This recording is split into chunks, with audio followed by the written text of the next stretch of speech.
To start the event. So I request all the participants to take their seats. Volunteers, please ensure that all the participants are there in the conference hall.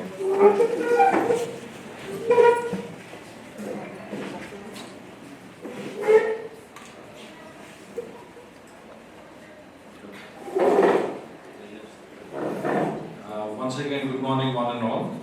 It's a moment of great privilege and honor for me to extend a hearty welcome to all of you today to the National Seminar on AI Cybersecurity, Threat Detection and Prevention using Machine Learning.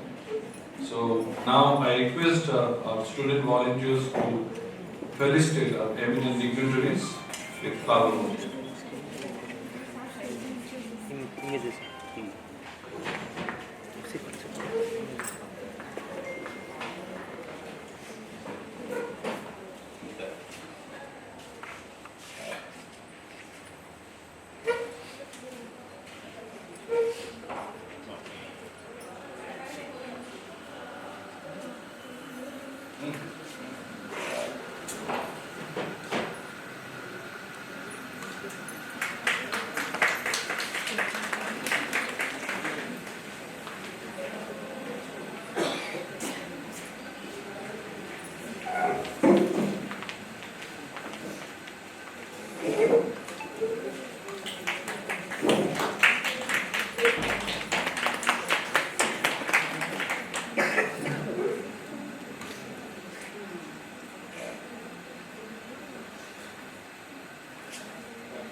Thank you, sir. Thank you, all the volunteers.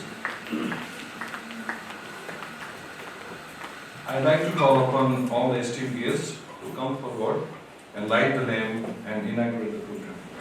And I request everyone to rise for the pledge.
Thank you, everyone.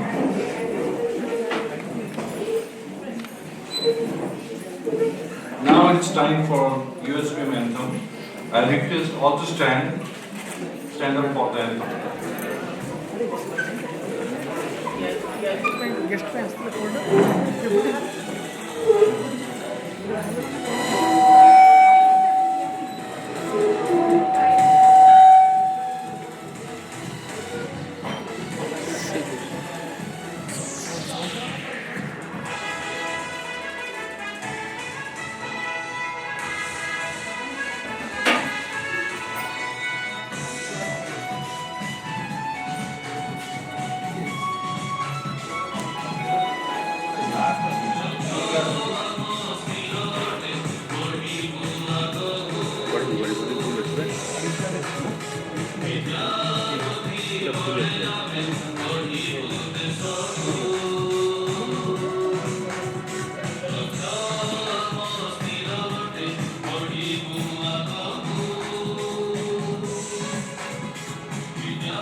Folder वाइजन कहीं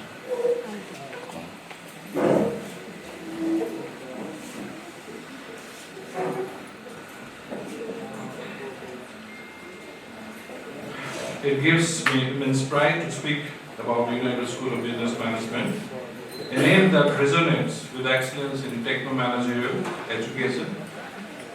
What began as a visionary idea in 1999 has now become a beacon for thousands of students.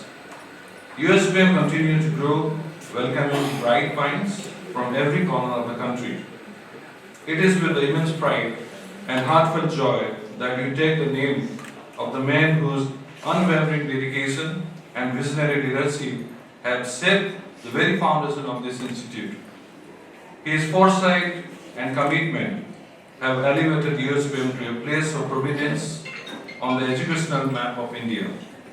He is none other than our esteemed director, Mr. Sumekan Balmantre, a guiding light whose relentless efforts have propelled USBM forward mile after mile with grace and distinction. His journey has been one of the inspiration, and our legacy continue to work tall. On behalf of the entire USBM family, we extend our gratitude to him. It is indeed a privilege and moment of great honor to welcome our esteemed principal sir, Professor Dr. Sanjeev Kumar Das, a man of profound vision and fountainhead of illuminating ideas. His unwavering dedication to academic excellence and his inspiring leadership have made him a beacon of knowledge, experience and motivation for all of us. With deep respect and admiration, I extend a warm welcome to you, sir. Your presence today elevates this occasion and we are truly grateful to have you with us. Dear Principal Sir, please address the audience.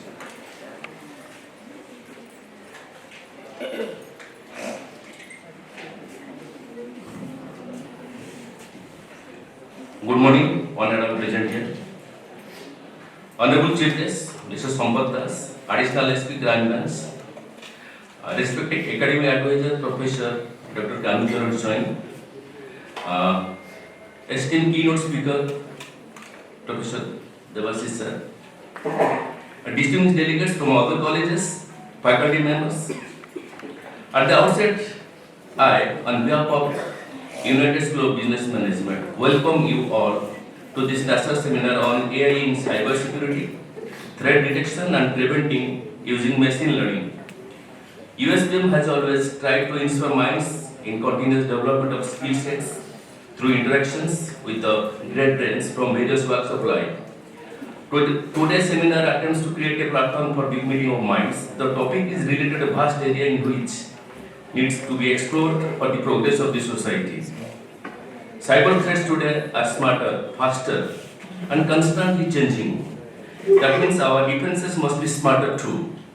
And this is exactly where artificial intelligence steps in. AI, especially machine learning, has become a game changer in the cybersecurity. Instead of relying on fixed rules, AI systems learn data. They observe how normal behavior looks, then quickly notice when something unusual happens. Whether it's a suspicious login, strange network traffic, or hidden malware. Renowned academicians and industry experts are present here to share their expertise. I hope this seminar can unfold several other aspects of cybersecurity which are still unknown and require a detailed discussion. I would also like to express my sincere gratitude to our esteemed guests who have accepted our invitation to grace the occasion. I would like to thank to all the staff and students of USBM who have been working hard for the last 2 months to organize this seminar. Again, I welcome all of you with a great success for this seminar. Thank you.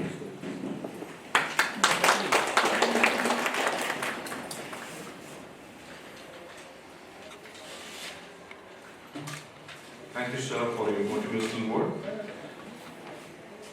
It is a true pleasure and honor to have with us Professor Dr. Kanucharan Swine, sir, our esteemed academic advisor, sir. A seasoned academician, he has served with distinction as professor under the state government more than 3 decades. His affectionate guidance, unwavering support, and extended leadership have continually inspired us to strive for excellence in all our endeavors. We extend a heartfelt welcome to you, sir. Your presence today is a source of great encouragement and pride for all of us. Please, sir.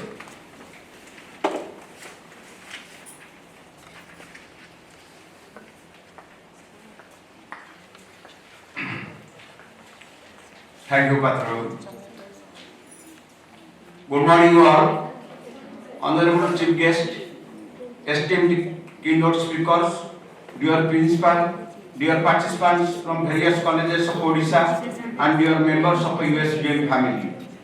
I feel delighted to be among this magnificent gathering of luminaries in this national seminar on AI in cyber security, threat detection and prevention using machine learning. I welcome all the dignitaries and participants to this seminar. We at USBM believe in the comprehensive training of the minds for brilliant career. These trained minds can work effectively in the larger interest of public and create a value-based society. This should be the goal of our education. There has been spectacular growth in science and technology during the last 50 years. However, the growth of humanity and consciousness has not been satisfactory during this time. Science should try to find an answer to this. Artificial intelligence has become the buzzword in today's world. However, we do not know how far it can go and whether it can harm our civilization in the long run. There are mixed responses from the technocrats regarding this. Technology cannot be used unscrupulously. Without a human touch, technology may become a dangerous aspect of human progress. This seminar should explore the possibilities in direction and beyond. It is overwhelming to see this august assembly here. Shortly, we will be encouraged to arrange more such programs in future. I wish the seminar great success. Thank you very much.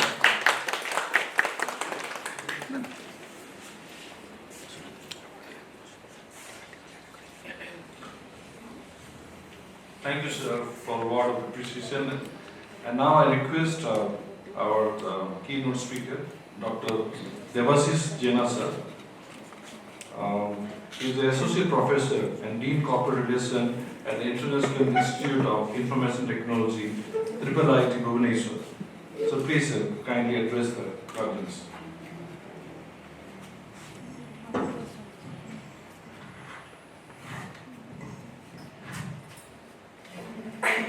Good morning to all. I want a response because I am Good morning. Good morning. Distinguished guest on the dais, chief guest of this event is Sampath Das, advisor, academic advisor Kanucharan Das, and our principal. Of the dais also, there are professors, colleagues and students.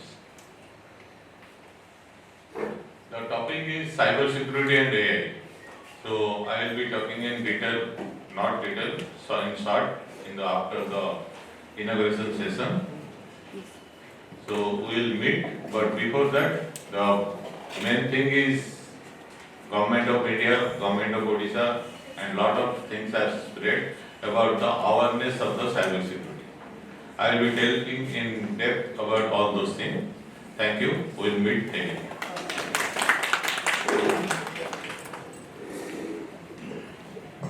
Thank you, sir, for the address. Now, the most awaited guest, Mr. Sampath Das.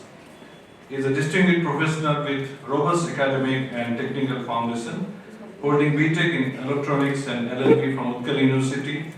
He began his career at Nokia Research Lab, Bangalore, where he spent 5 years contributing to cutting-edge technology and research initiatives. Transitioning into public service, Mr. Das has joined the Odisha Police Service as a Deputy Superintendent of Police.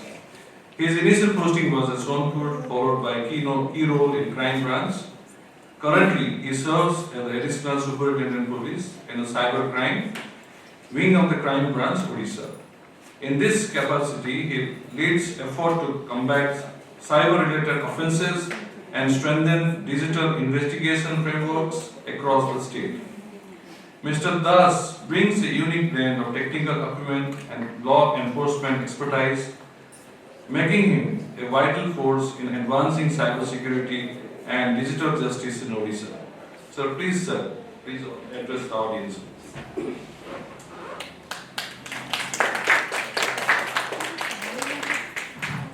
Thank you, sir, for the introduction.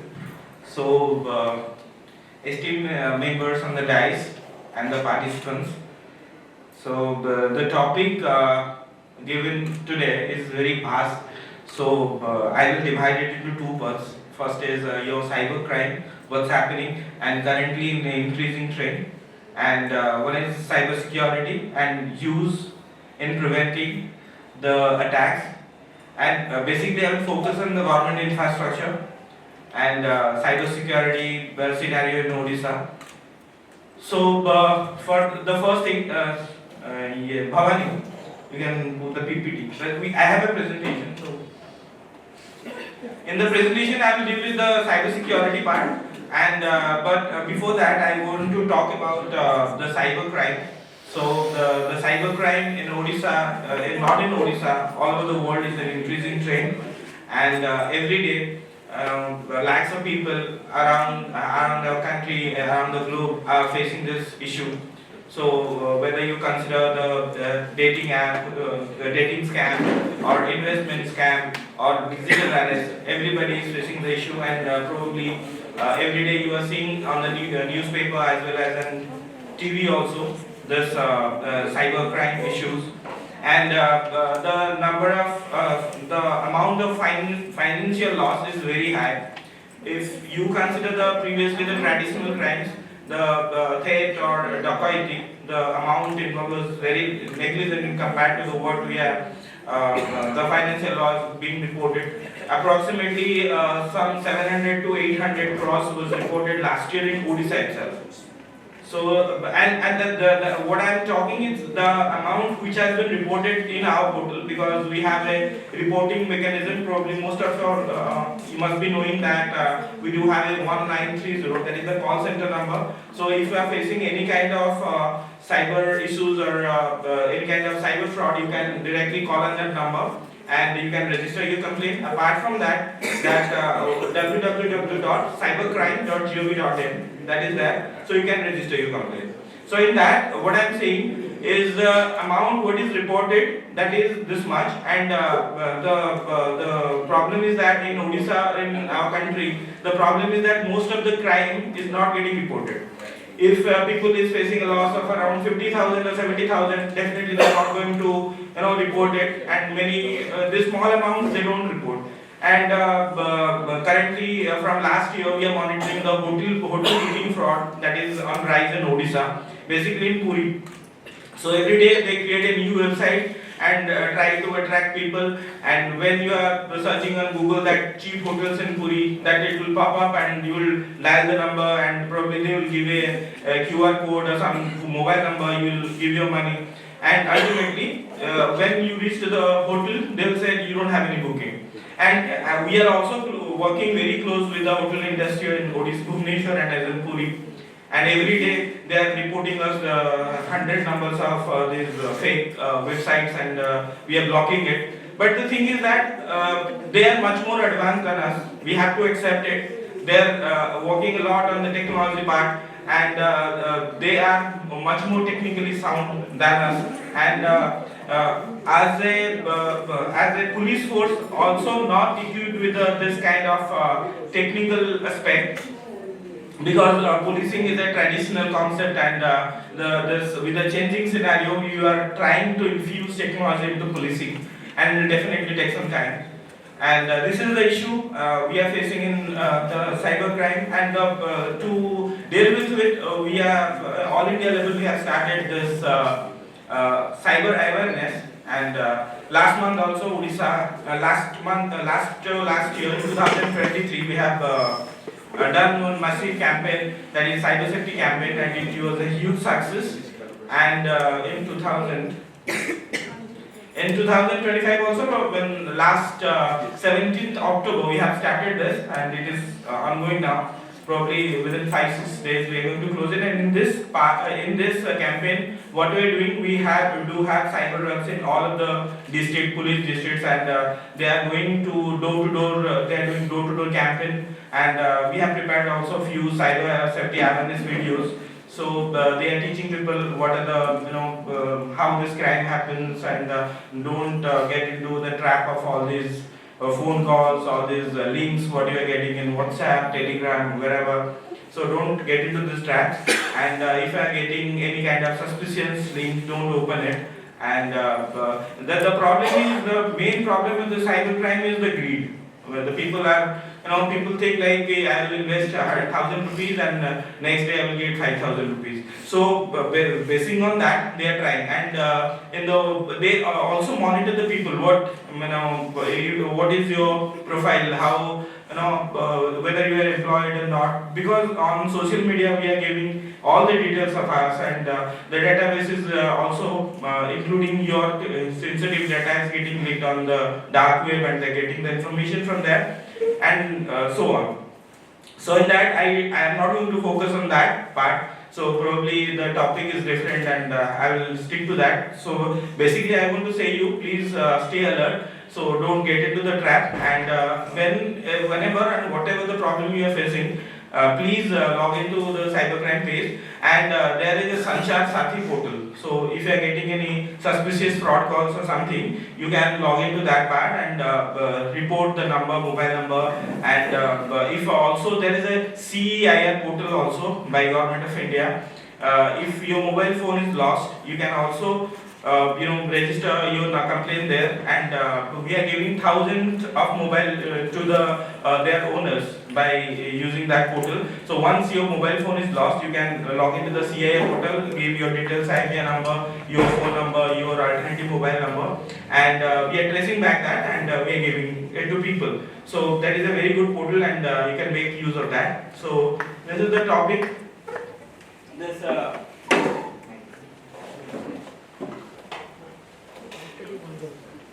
hello. The topic given is use of AI. Okay.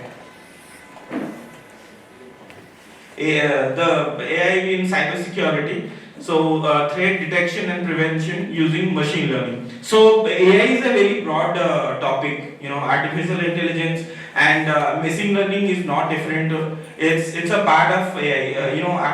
In machine learning also we have currently deep insight or deep learning is there, and this process is a evolving process, and nowadays we all started using this AI very in everyday aspects. So in the morning to evening, most of us using AI in some other aspects. So definitely AI is something we cannot avoid. So we need to accept it, and we have to grow with this emerging trend. So cyber security, when security, I'm telling about security, what comes in our mind, this is a traditional security thing, but the cyber security thing, it has been developed from last decade, and everybody and every the infrastructure, in whether it's a government infrastructure or private infrastructure, they are trying to cope with this, because every day the attacker is trying to get information from your database, and every day he's trying to get your personal data, and there are many kind of malware attacks, then spyware are there, then ransomware attacks. So zero-day vulnerability, so many, the complexity is very high, and unfortunately we also don't aware about these challenges, and in near future the challenge is going to be very complicated, and we need to learn the things as soon as possible. Next. So, sorry. This cybersecurity is a practice in protecting system networks, programs from digital attacks. So mainly based on this model, the CIA model, that is the main focus on this cybersecurity, focuses on this confidentiality, integrity, and availability. So confidentially keep your data secret, and integrity making sure that data is not tampered, and availability ensuring systems are online when needed. So, is there any issues? Okay. Why is blinking?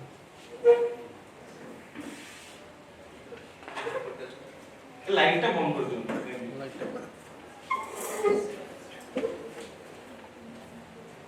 So maybe that will be visible. Yes. So these are the case studies. Actually, we have a dedicated team in crime branch who is dealing with this cybersecurity attacks.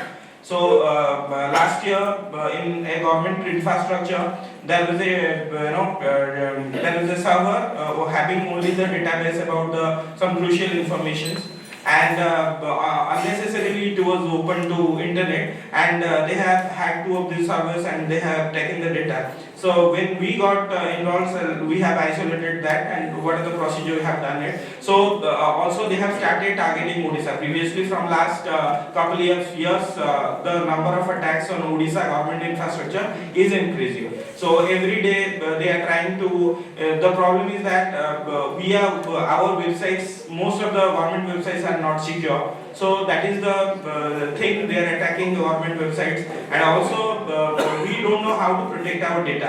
So basically for that reason they are trying to get the information very easily, because most of our system, the firewall is outdated, and in current trend firewall also is not going to protect you from the vulnerability and from the attack. So that is very crucial. So these are the case studies.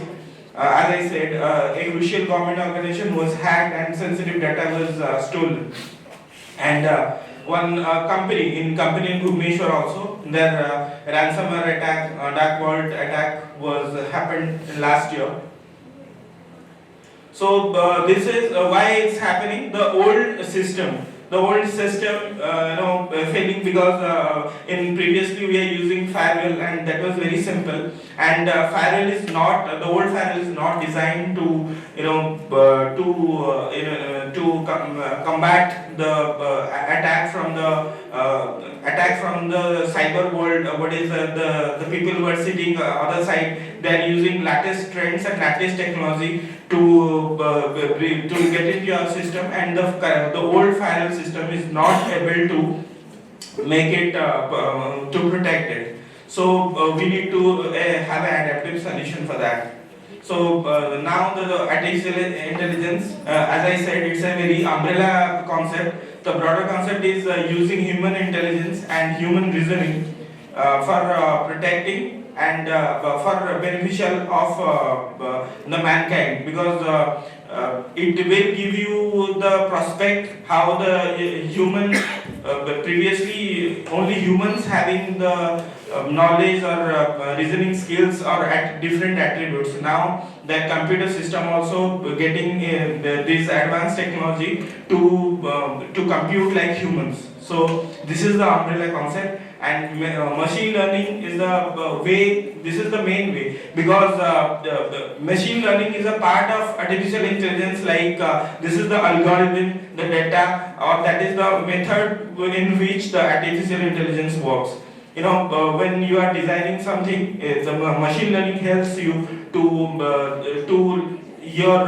get the desired output. Like in Netflix, you are getting the movie recommendation. So based on the input, like what are the movie you are searching on the internet, based on that, it's getting the output. Like next time when you are opening your Netflix account, it's showing that these are the movies you can watch. So these are the things what actually machine learning does. So how AI learns, as I said, learning from examples. We feed the AI thousands of good files and bad files. It learns the pattern just like a spam filter learns to spot junk mail. So it's not about only the good things we are giving, as well as we are giving the bad things. So it will report immediately when you are getting any kind of spam things on it. And it will definitely try to find the weird stuff which is available on it also.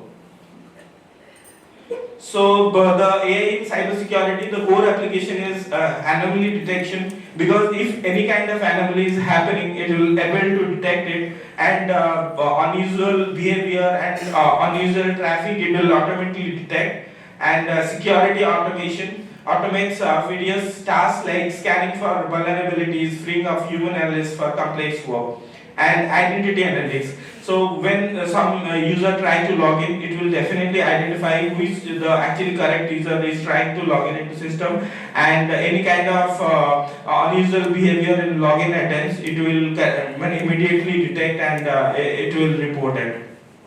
We do have a operating system center, cybersecurity operating system center in Bhubaneswar also. They are continuously monitoring all of the government infrastructure and other companies who are onboarded with them. They do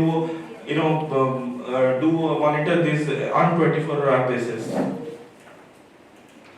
So these are the all, as you know, any kind of how AI actually works. This is one example. When you get a text from a bank account, a suspicious transaction, an AI model analyze your normal spending habits, and it will detect a transaction that was weird for you, and it will automatically block the charge and alert you. So sometimes you get like any kind of suspicious transaction, it will pop up on your mobile phone. So that is the use of it.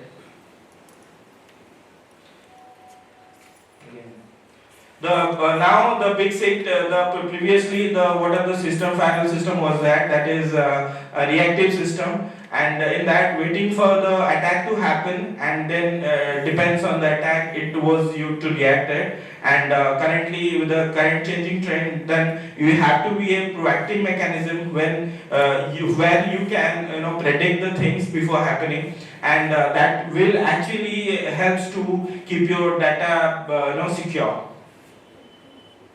So challenges also, AI has both good side and bad side also. the challenges like bad data, it will definitely, there are something called false positive. So it's a challenge for AI also to find out the data, and as well as sometimes when there is a black box concept also, which is AI is not able to detect it. So, and there is certainly a risk of biasness on the AI as well. So the future definitely lies with AI, and AI is also improving. So quantum AI and AI plus are the future of the artificial intelligence, and we need to be ready. And our infrastructure, our mechanism, our cyber security, this infrastructure has to be ready to cope up with this. So thank you. This is just a brief about the systems, and the things is getting worse day by day in not in our Odisha, in India as well. So our country is not that much equipped with this cyber security part. Like UK has invested hugely on this, and Poland also. Instead also we are lagging much behind Telangana, Tamil Nadu. They are much ahead of. And Telangana recently signed a concept with Google that they are having a security engineering center in Hyderabad. So in this context, we are also trying to approach, and we are trying to improve our infrastructure as well. So in this way, definitely we would love to take help of you people also, those people who are actually interested in this. We are as we are not equipped with the proper technical people in policing. So we are also taking help of private people who can join as a cyber volunteer, and they can help us in mitigating this kind of the problem we are facing. So definitely we would love to have you, and those who are interested, they can also register with us. We do have a social media handle, CyberCop Odisha. So those people who are interested, they can just drop a message there, and we'll connect you, and we'll work hand in hand to make this thing successful. Thank you so much.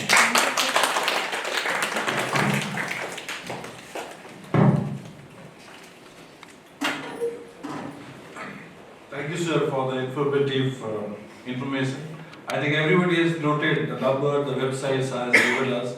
It's very informative because nowadays many things are happening.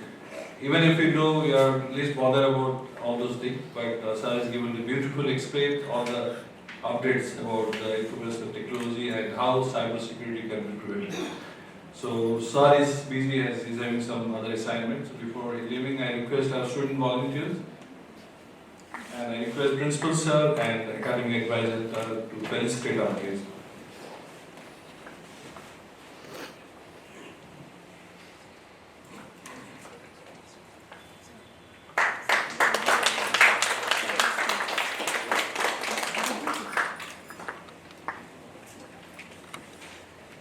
Thank you, sir. So now I request the convener of today's seminar, Dr. S.C. Reddy sir, to address the audience.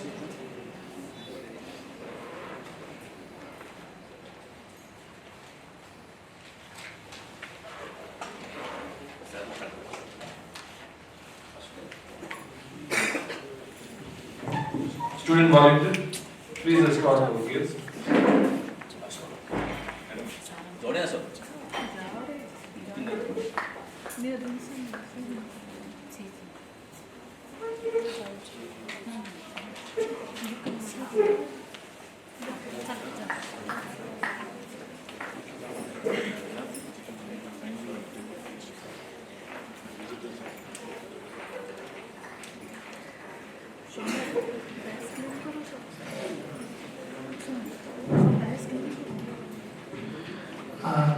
Good morning, respected dignitaries and distinguished guests and distinguished speakers, participants and my dear colleagues.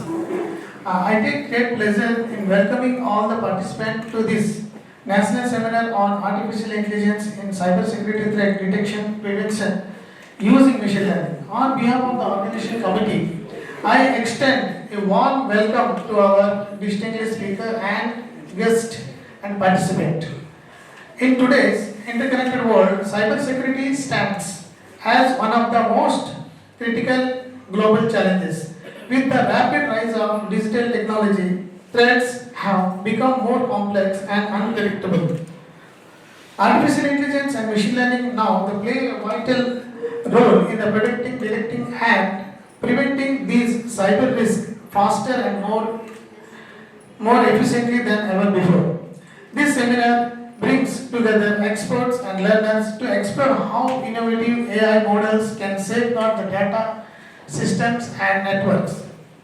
I encourage all the participants to actively engage, ask insights questions, and share your own perspectives. It is through such collaboration that we can find a new solution and strengthen our digital resilience. I extend my sincere thanks to all who contribute to organizing this event and to each participant for being a part of this meaningful journey. I hope this session ahead will inspire new ideas and foster lasting collaboration. Thank you, and I wish this seminar a great success.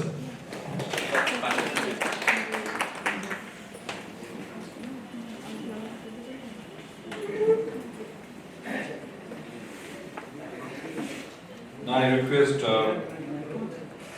Professor Sudarshan Bera to give the vote of thanks.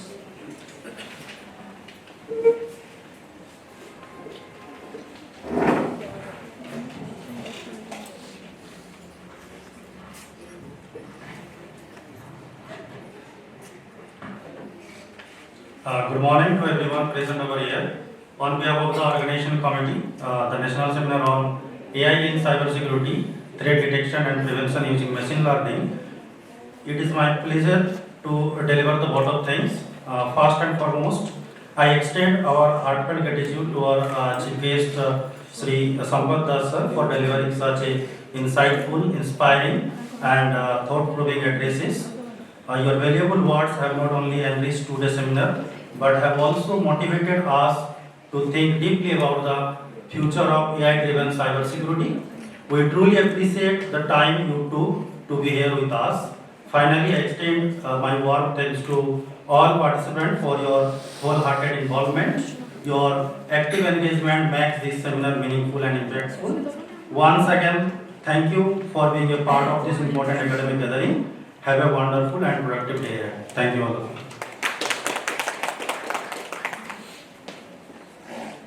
So very soon we are going to start the technical session 1. So here we end the inaugural session. So within 5 minutes we are going to start the technical session 1.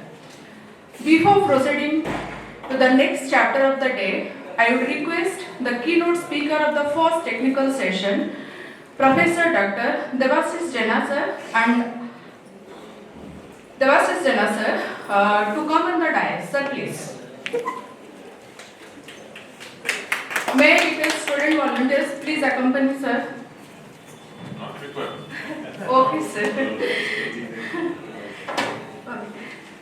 Okay, the man of excellence, whose contribution in the field of computer science is a remarkable journey and that inspires thousands of researchers and academicians to add a new feather in their academic career. It's my privilege to introduce the keynote speaker of the session, Dr. Devasis Jena sir. He is a distinguished academician and cybersecurity expert, currently serving as the Associate Professor and Dean Corporate Relations at the International Institute of Information Technology, Bhubaneswar. He has also served as the registrar with over 3 decades of experience spanning academia, research and industry.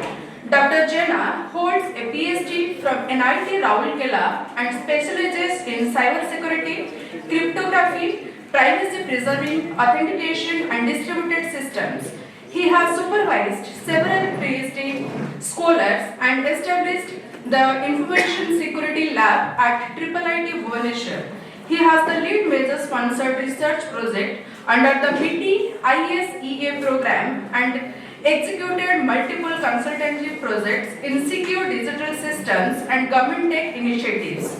A senior member of IEEE and a certified ethical hacker, he has delivered numerous invited talks and conducted over 70 cybersecurity awareness workshops across academic institutions and government bodies. He has published extensively in reputed SCI, ESCI journals and international conferences in the domain of IoT, security, blockchain-based trust management and lightweight authentication protocols. Moreover, he has been the recipient of several awards including Golden AIM Award for Excellence and Leadership in Education and the Bharat Jyoti Award in the recognition of his contribution.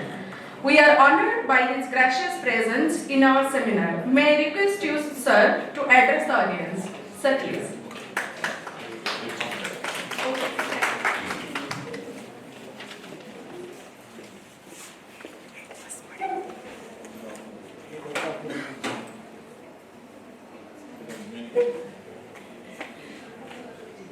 Again, good morning to all. Good morning, sir.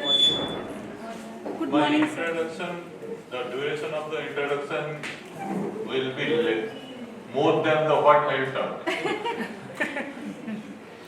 So, I am also having a meeting at 12:30 with the same topic. Government of Odisha is building up a center for excellence in cybersecurity. So, it is there in the state intelligence wings. So, I will be part of that committee. So, I will go to that. I think who are the technical people? All the technical. I don't think MBA people are there. Sir, some are MBA, there, all. but maximum Okay, so I will not go into detail about the technical part.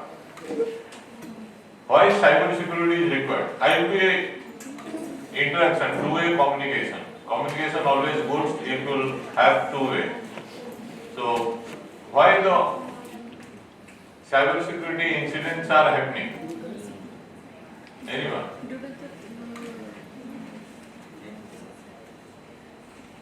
I want response. Otherwise, it will be a boring session. And, huh? Because of cyber, why it is happening? Because lack of awareness. That is the main thing, is that there is a lack of awareness. We are having the incident. The cyber incident is happening because of the lack of awareness. So if you see that, if you have a car, jewelry will be there inside and it is ugly. Anyone can see that one, then what will happen? Threats will be done. So because of the lack of incident, and as per the studies, it is that 95% incident occurs because of the awareness. So awareness is main important thing. Anyone is having the digital arrest experience? No, sir. In the audience, if you have the digital arrest, what is the digital arrest? If you make some crime on this, I will tell you, I had the experience of digital arrest.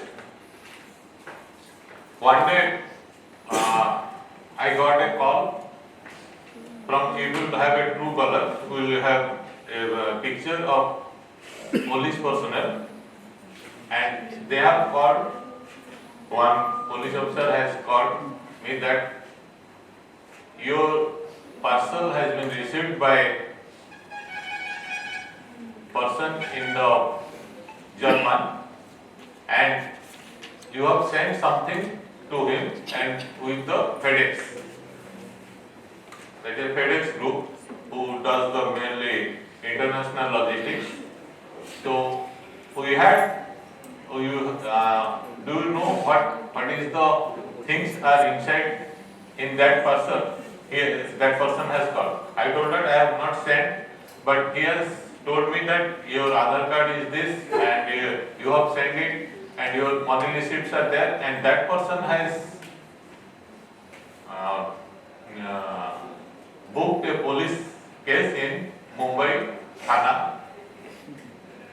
So when I told that I have not sent anything, but he has given me my all detailed personal details to me.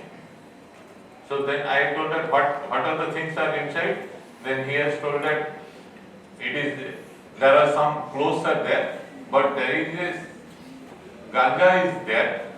So if you accept that one, then you will be in the prison for 20 years. So if you want to prove that you are not have sent, then you have to prove yourself. But as per our government rule is that anybody can be arrested without any reason in the narcotics, and they have to, unfortunately, that they have to prove themselves that they are innocent. That is the wrong part of this. Then I told her, okay, let us try, because I know that this is a fake, but as a some related to the cyber security, I have asked them what are the things are there. So they told that I will connect to one of the police station SP and you discuss with him, then he will pay. Then I have after 4 or 5 minutes, I think we were doing a police call. They have called me and they told that, okay, do you have the Zoom? I told that, okay, I am having a Zoom account. Then they have sent me a Zoom account. That side, when it is open, that side there is a police, with the police uniform, people are there. They have called me that you have, there are 300 crores has been transferred using your Aadhaar card and bank account. Then they have shown me some of the pictures to whom I have sent, which has been claimed by them, that there are some terrorists. They have shown all those pictures and with my ID and my bank account it has been sent. Then I told them, okay, I don't have, these are the accounts which we are showing, I don't have those accounts. Then he has told me, how many accounts are there? I told him I am having 2 to 3 accounts, and how much amounts you have on those accounts. So as an academic professor, we don't have that much of amount. So I have only 50,000 one account, 1 lakh in another account. So then he has told that whether you have that much only account. Yes, I have asked that. He has told that. Then he has told that, okay, we have got it that you are not sent all those things, so we will be get back to you. So, and for that you will get a clearance. It was happened, I think 1 year back. Till now I have got not any clearance. So they thought that there is a concept called it is secure in terms of time and cost. So if they will hack my bank account, maximum they will get 1.5 lakhs. So to do that, they have to spend around 10 lakhs. So that means my account is secure. So that was the incident, and now that digital, I think 6 months back, one of my students, BTech students, I was coming from the Puri. She has called me that because they know that I am associated with this cyber security. He has asked me that, sir, I got a call from somebody, police, and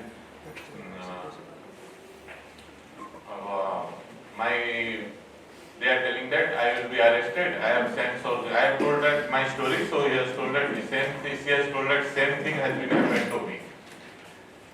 Then I have told that how much amount, whether you have given some amount to them. Yes, he has told that yes, I have given 20,000 to them. So I told that block those accounts. So don't give any accounts from your account to them. Then I have asked that Sampath's colleague, that is another person, they are the students. So, Nitesh, additional SP, is in the crime branch. I asked him that whether you can help me in this. The same thing. He has told that, sir, if you want, if it is not more than 5 lakhs, cyber crime people in Odisha will not touch. So that is that is the same thing. Because if you see that also, that is true, because the spending time and money is also cost. So that is why they are not interested, then she has forgotten that.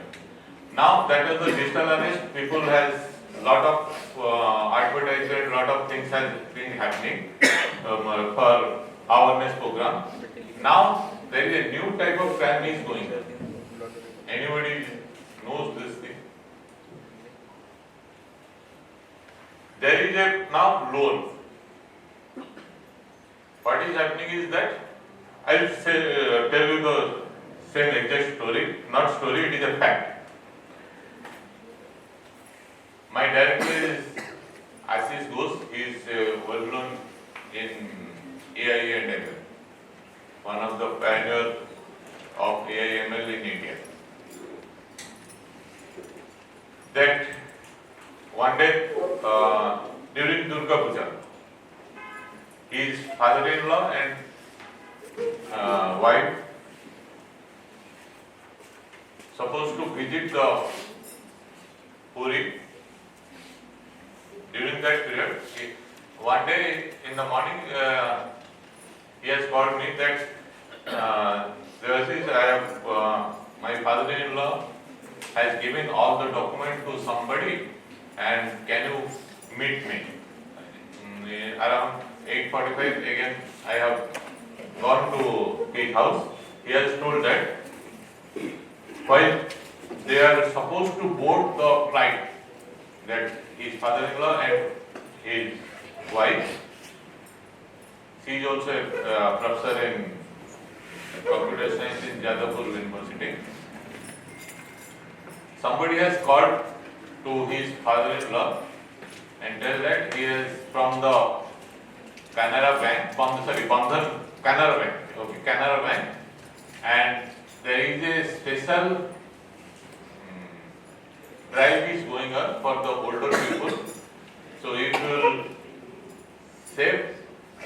you want to know about those things, you have to be online authenticated. So he has talked with him around 20 to 30 minutes and provided all those documents. Then when Madam knew that one, Madam scolded him that why you are giving all those things. Then he has got OTP from some account. Then while doing those things, they have collected all the personal details of his father-in-law. Then they have switched off the phone. He has not opened that phone. Once he reached Bhubaneswar and I met him and he has told all the story. So what? Then he has told that, can you tell some cybercrime people to do that, to investigate that one. Then I have asked another person from Akshay Naik from crime branch. He is one of my students also in the cyber security cell. Now he is the ASP of SCP. Then he has told that, sir, this is a new thing is going on, so you cannot do anything. So what they are doing, they are getting all those collection from information, personal information from the victim, and they are collecting those information. Then they are taking loan from the bank, because bank nowadays are doing the online e-verification. So that father-in-law of that has been giving all those e-verification has been done. Then they will take those money and you have to pay the installment. That is a new trend is going on. So what is my thing is that be aware of all those things. And when we visited, it has found that it is from Bajaj Finance Services. Then we have visited that office. They have told that you are not a client of ours, so we cannot provide you anything, any service you cannot. So this is the some of the why I am telling all those things is that because lot of things are happening without lack of awareness. So because of that, we are having some awareness program by the government of India. There is a project is going on that is called Information Security Education and Awareness Program. It is a budgeted 325 crores. There are 51 institutes all over India are part of that. So, IIT is a part of that institute. So, we do some research work in information security as well as do some awareness program and do some certified course on the cyber security. That is a ISCA project. So I will tell all students or colleagues to be part of that. So ISCA project, Information Security Education and Awareness Project, isca.gov.in. So there we are spending lot of money towards the awareness. There are 51 institutes, as I have told you that from Odisha we are having 2 institutes, NIT Rourkela and IIT Bhubaneswar, who are part of this. And with that project, last month we have conducted with the help of the OPAC and Electronics and IT department, we have conducted a 5 days program for the government of Odisha officials. So we are doing those things. And IIT also do some auditing, that who can do the auditing? Security auditing.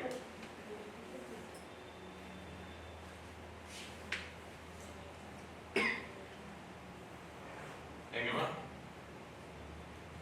That is a body called SOT-IN, Computer Emergency Response Team India. So if you are part of empanel agency of that, you can do the auditing. But Government of Odisha has notified that IIT Bhubaneswar can do the auditing, and if your website has been audited, then only you can host those things in the state data center or national data center. So we do those things,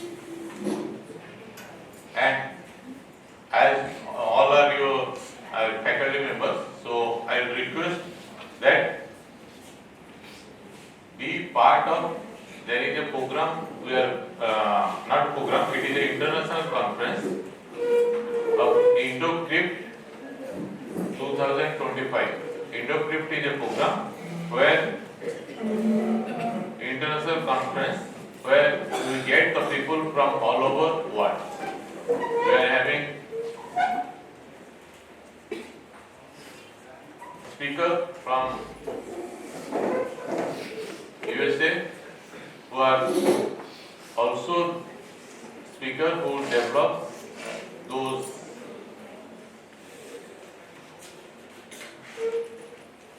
algorithm. Last year we had Summit, RSA algorithms inventor.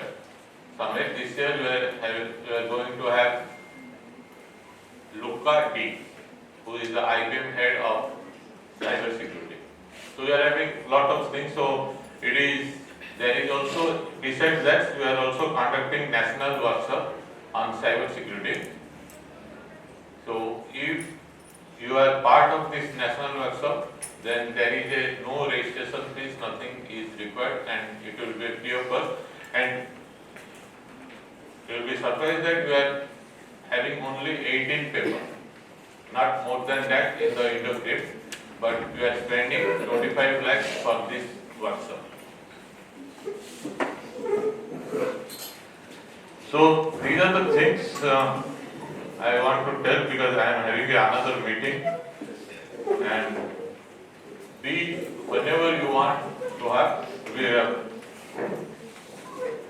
that Center for Excellence. What I am telling you is that Odisha Police has given that assignment to OCAC. OCAC has done the tender and all those things. Tata Group has got the L1 bid. Then recently we will have a Center for Excellence in cyber security. There will be police people will be there. CDAC Hyderabad will be there. OCAC and IIIT will be part of it. So with that, let me conclude, because I am having a meeting at 12:30. Okay, thank you very much.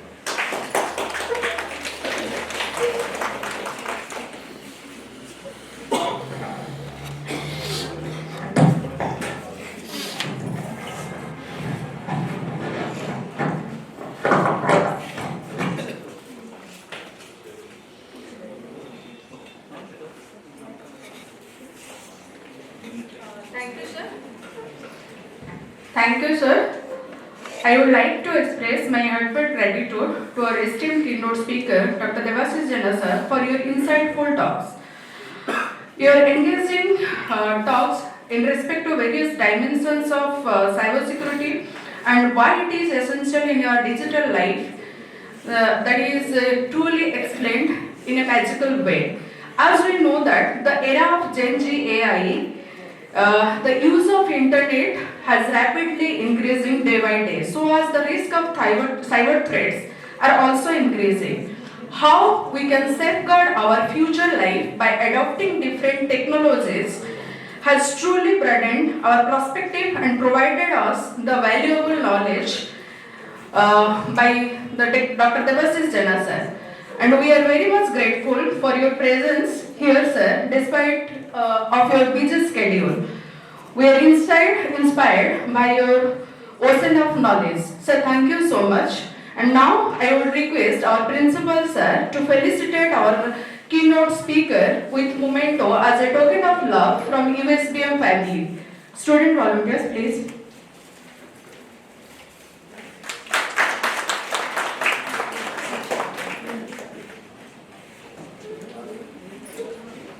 Thank you, sir. Shortly, we are going to start the technical session 2.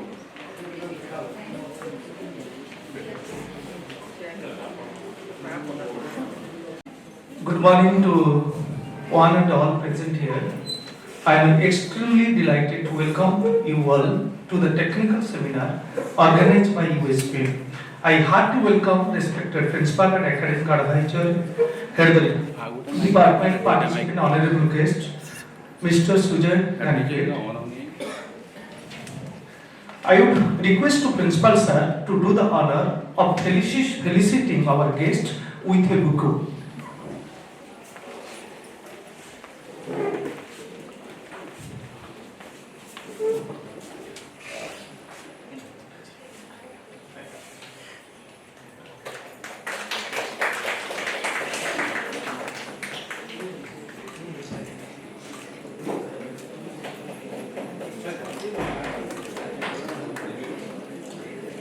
Thank you, sir. It is our honor and pleasure to have Mr. Sujay sir, founder and CEO of Liberal Security. Mr. Ganke brings with him over 17 years of rich experience in the domain of information security, specializing in penetrating testing, assessment and cyber security training. His expertise spans to the implementation and auditing global recognized security standards such as ISO 27001, ISO 22301, in NIST cyber security framework, along with various regulatory requirements. His deep understanding and hands-on experience make him a highly respected professional in the cyber security community. Today, we are fortunate to learn from someone who once only leads in the industry, but also actively contributes to building safer digital ecosystem. Ladies and gentlemen, please join me with welcoming Mr. Sujay Ganke with a warm round of applause. Thank you, sir. Thank you, sir. इतना तो मैं लिख के नहीं दिया था आपने लिख लिया. Thank you so much. Good morning all. 3 minutes में it will be good afternoon. So for now it will be good morning. Welcome to my speech on cybersecurity and AI. I'm sure you guys are all experts in AI. How many of you are students? How many of you are staff, lecturers? Okay. How many of you are IT subjects? How many of you teach IT subjects? Non-IT as in business subjects or anything other than anybody who has something that others don't teach here? Is it which topic? Mathematics. Okay, that is probably the only subject I never passed in college, so I stay away from it.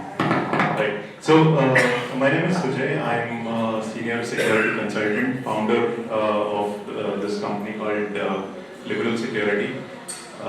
So I have over 17 years of experience in the field of information security. Unfortunately, we started learning information security, then cloud came up. We started learning cloud, then AI has come up. We're starting to learn AI, then quantum has come out. So luckily, there's an advantage that every day we have to learn new things. So there are a lot of new things that we have to keep learning in information security. And that's also the exciting and the challenging part together. So how many of you have professional experience as in worked for any organization outside college? Okay, one. Okay. So the only one who was tortured by a manager. Okay, all others are So the speech today, the topic for today was cybersecurity and AI, but I think most of the other speakers have already covered the AI part. How many of you have extensive experience in cybersecurity?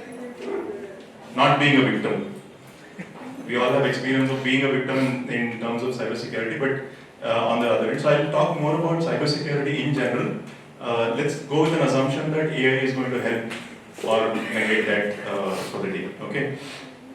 So I'm sure every day we see a lot of news items, right? Every morning we get up and we hear a lot of things about cybercrime. The gentleman from cybercrime also spoke about it. Everybody else is also an expert in cybercrime because we are always on the other end taking end, right? So this is one of the main reasons why cybersecurity is very popular now as a topic, both in terms of academics and industry, because it is easy money. Like sir was asking, why cybersecurity crimes happen, right? Cybersecurity crimes happen, one, because we are not aware. Second, the most primary point of importance is that it is easy money. Previously, see, SP sir, additional SP was also talking about Telangana being one of the leading police departments in cybersecurity.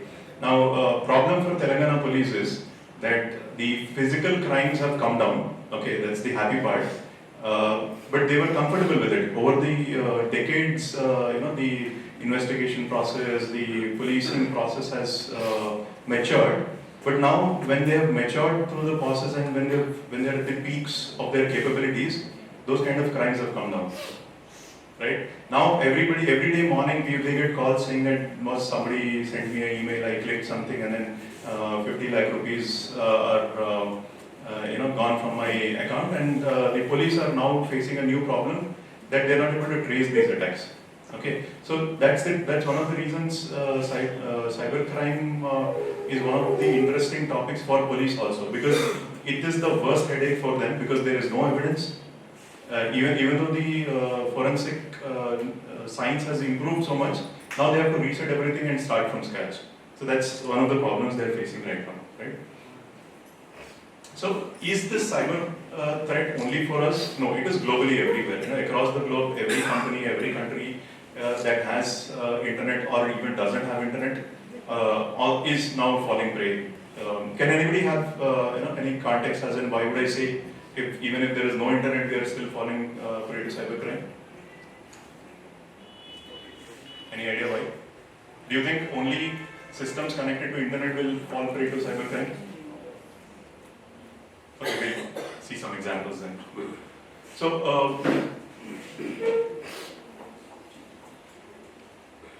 So, these are some of the major cyber crimes that are happening right now. The reason why there is a lot of career, there is a lot of opportunity for us as both academicians and industry to talk about cybersecurity is that there is a huge rise in the state of cyber warfare. Now, every company, every country. We also have naughty neighbors who, recently also we've heard last week the lot of government websites that were compromised by our neighbors, and then they were defaced. And we also do that. That happens on both cases. Between India, Pakistan, India, China, China, Russia, Russia, US, US, Russia, US, North Korea. A lot of these things happen, and there is always a kind of friction between a lot of other companies, because the best part is there is nothing that they need to physically do. There is no bloodshed, there is no ammunition that is spent, there is no missile that violates any airspace.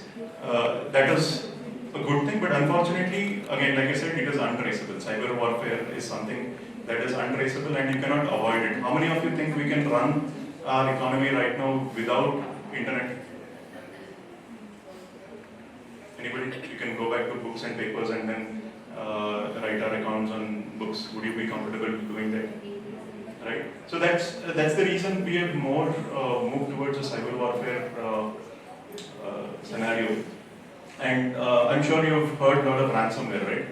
So one of the part of ransomware, and because today we're talking about ML, blockchains and all, again everything has an advantage and a disadvantage. Blockchain also has now disadvantages because ransomware is using all levels of cryptography, right? So we'll get into the details there. So this is just to give you an overview of what kind of impact is the globally companies are facing in terms of cybersecurity. And in the similar lines, India again is facing a huge threat from cyber criminals across the globe. Both geopolitical tensions, threat to our critical infrastructure, right? Other misuse. We've seen a lot of other misuse cases and UPI frauds. So probably, usually people come to me and say, UPI should not be used, UPI is not safe and all that. But trust me, I've worked with a couple of times. We've tested the UPI systems for vulnerabilities, and UPI is one of the safest technologies across the globe. Like Sir was also telling it is our greed or it is our misuse of the technology that takes our money away. But otherwise, UPI. How many of you know that? How many of you use GPay? How many of you use UPI from any app other than their bank's app? Okay, all of you use GPay, Paytm, all right. So when you enter the PIN for that UPI on that other app, do you see anything strange? What is unique about that PIN page? So on GPay, you enter a UPI PIN for your SBI PIN or on Paytm or whatever, right? That PIN page is not hosted by the app. It comes from NPCI. They are not authorized to intercept the PIN. So the PIN is sent to NPCI. That's how secure it is. And how many of you have noticed that when you are on a call and you're trying to send a UPI payment, you get a notification on the apps that you're on a call. Would you want to confirm this payment or not? Right? So regulators in India are enforcing those rules. So GPay doesn't have to raise an alert, Axis Bank doesn't have to raise an alert when you are on call, and then so they looking at all the kind of scams that are happening, these days regulators are now pushing the vendors or banks to provide these additional warnings. But still, this happens. And like sir was saying, professors, are not expected to have a lot of money in the accounts. But recent case, last 10 days back, there was a case reported to me, and it was a professor who was the guide, PhD guide of my mentor, and he got an offer from a chain, networking business option where he was asked to buy some Bitcoin, and then if he spends 1 lakh rupees or 10 lakh rupees, he can withdraw in the next 10 days. He'll be able to withdraw 10 crore rupees, 10 lakhs and 10 crores, right? Now, we all agree we might not have that 10 lakhs in our account right now, but he was ready to take loan from others, friends, and then invest on it. So it's not our money that is at risk now. It is your lender's money also at risk now, right? So the greed obviously has an impact on us, both victims and the malicious people, attackers.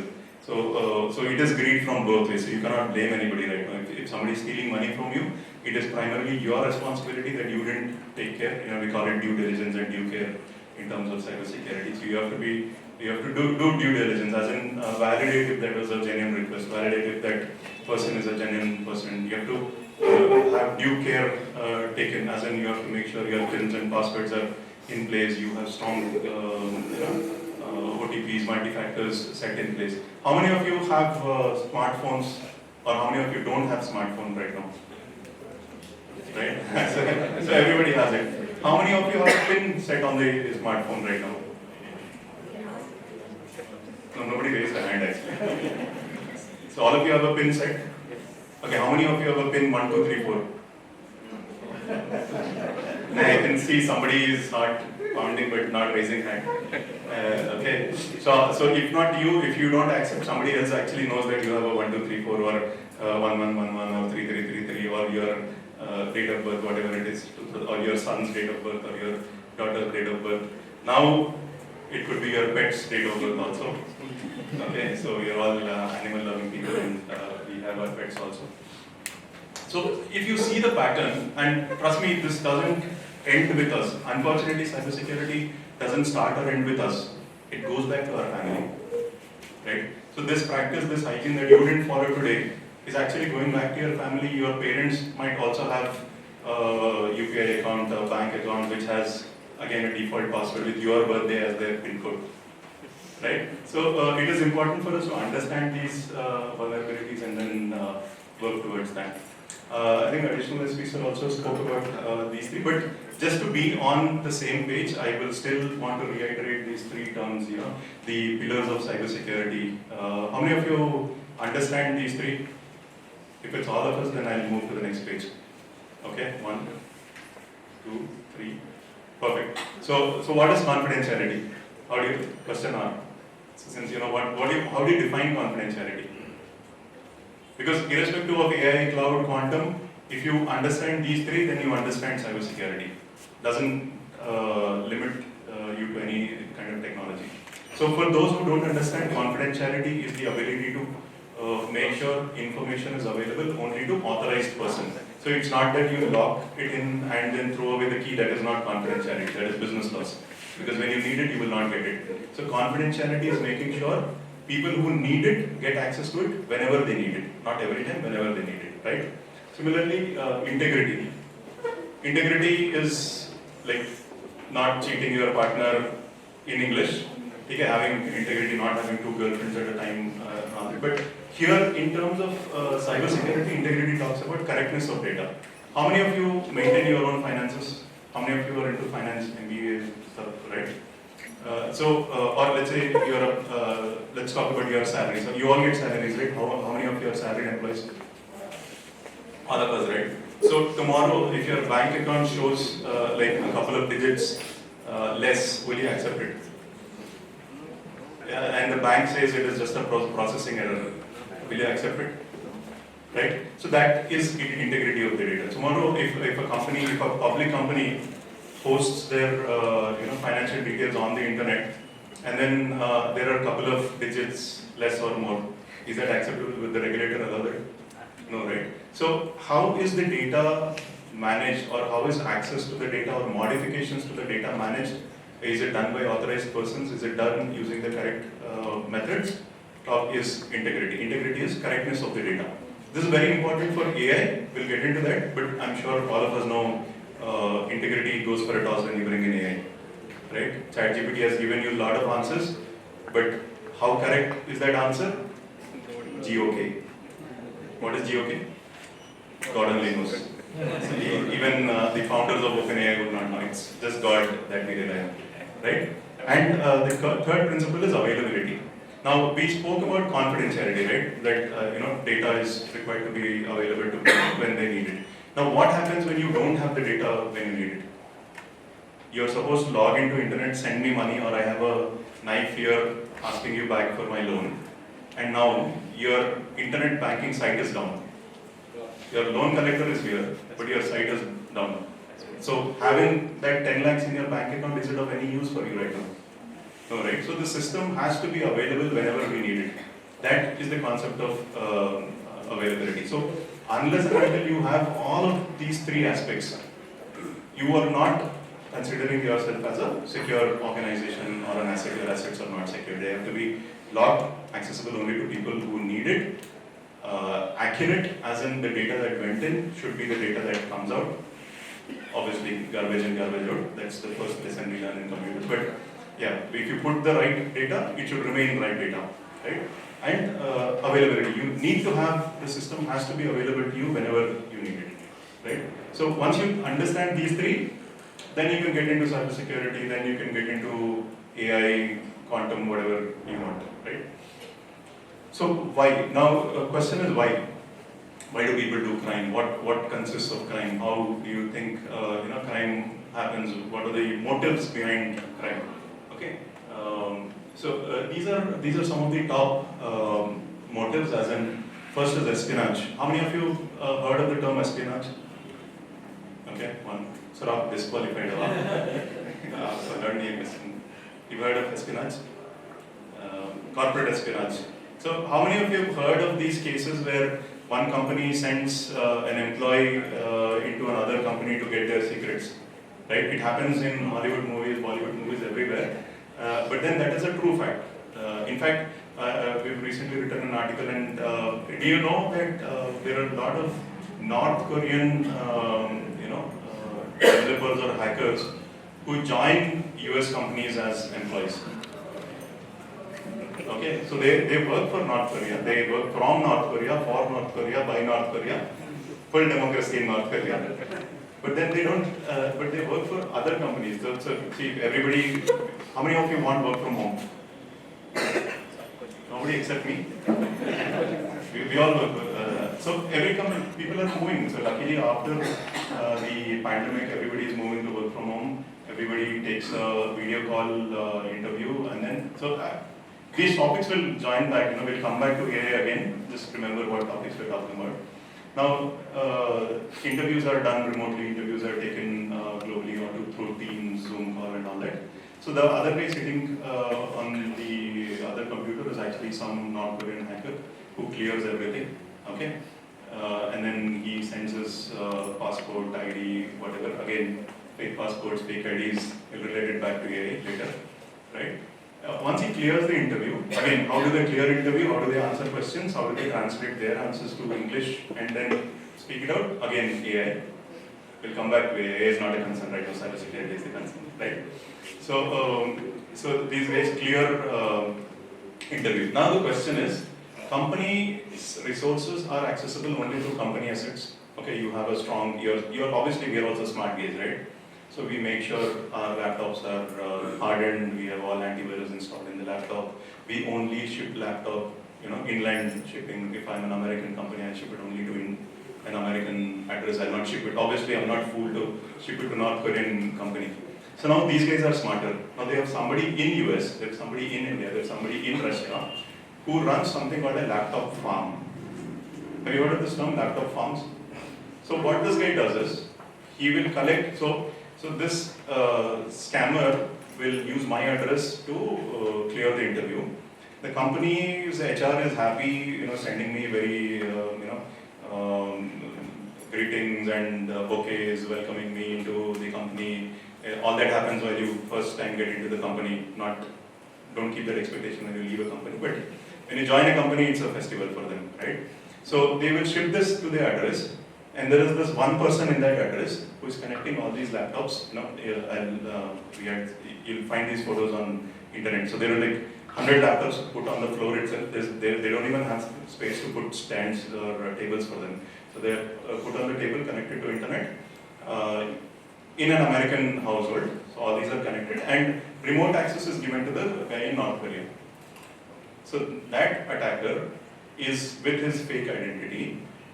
He is using a laptop that is hosted in US by a US company, connecting here, and then working on the American company's infrastructure.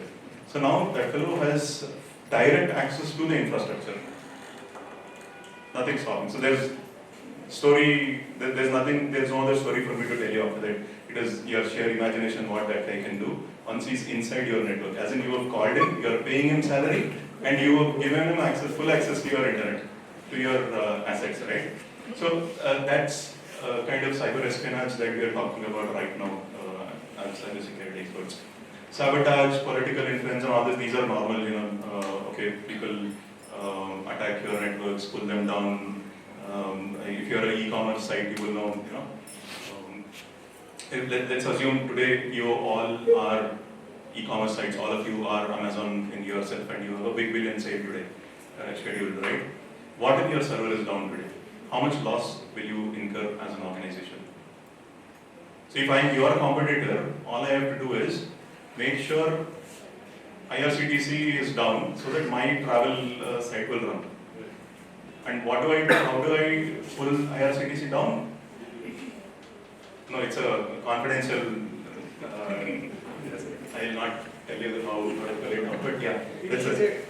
You initiate DDoS or any other way? There are a lot of ways to do that. DDoS is one of it because now DDoS is cheaper. So probably $1 for 1 terabyte per second. It's cheaper than ever actually. Good thing is that India has one of the cheapest bandwidth prices globally. Cost per GB in US is way higher than cost per GB in India. So across the globe it is, and now we are getting lazy. We want our fridge to start, our washing machine to start, our oven to start even before we think of going home. So at 5 o'clock we have to log out, but 4 o'clock we are thinking what we want to eat in the evening, or our tea should be ready. So we want everything to be connected to internet, right? So these IoT devices have become a huge part of these zombies DDoS activity, and unfortunately, more than you, somebody else is using those devices. So once your smart device is compromised, your washing machine, your fridge, your TV, internet connected TV is compromised, these guys use them as their zombies, and then they sell those services. So if somebody is subscribing to a 10 terabyte per second DDoS attack, so it's now not just SaaS. So we were talking about cloud, right? Cloud as SaaS, PaaS, IaaS. Now we have ransomware as service, now DDoS as service. So DDoS is no more DDoS. DDoS is outsourced. DDoS is DDoS as service. So you subscribe to DDoS when you want, pay $1, punch somebody in the face with 10 TB data, and then you retreat. So you have the fun, somebody else is doing the effort, somebody else is paying the price for that, right? So that's how sabotage and all the other items work. I'll just get back into these things whenever. These are some examples of recent attacks. On news, you can probably look at them. We'll read about some of them in detail today. Okay, there's some of the other news. I'll just skip them. I'm sure. See, this is the new funda that we're talking about. Hardware, using hardware in cyber warfare. I'm sure you've heard of those faulty pagers that exploded. Right. So how is that done? Again, there is a supply chain attack that happens. Now, the entire industry is worried about supply chain attack. We'll talk about one of the examples of supply chain security. Right? We'll talk about USB. Okay. So now, how many of you are frequent travelers? You travel different cities, hometown, here. How many of you fly airports? All that, right? Okay. how many of you have ever forgotten your charger and used somebody else's charger? Several times, right? So now there is a new attack that. Can you increase the volume?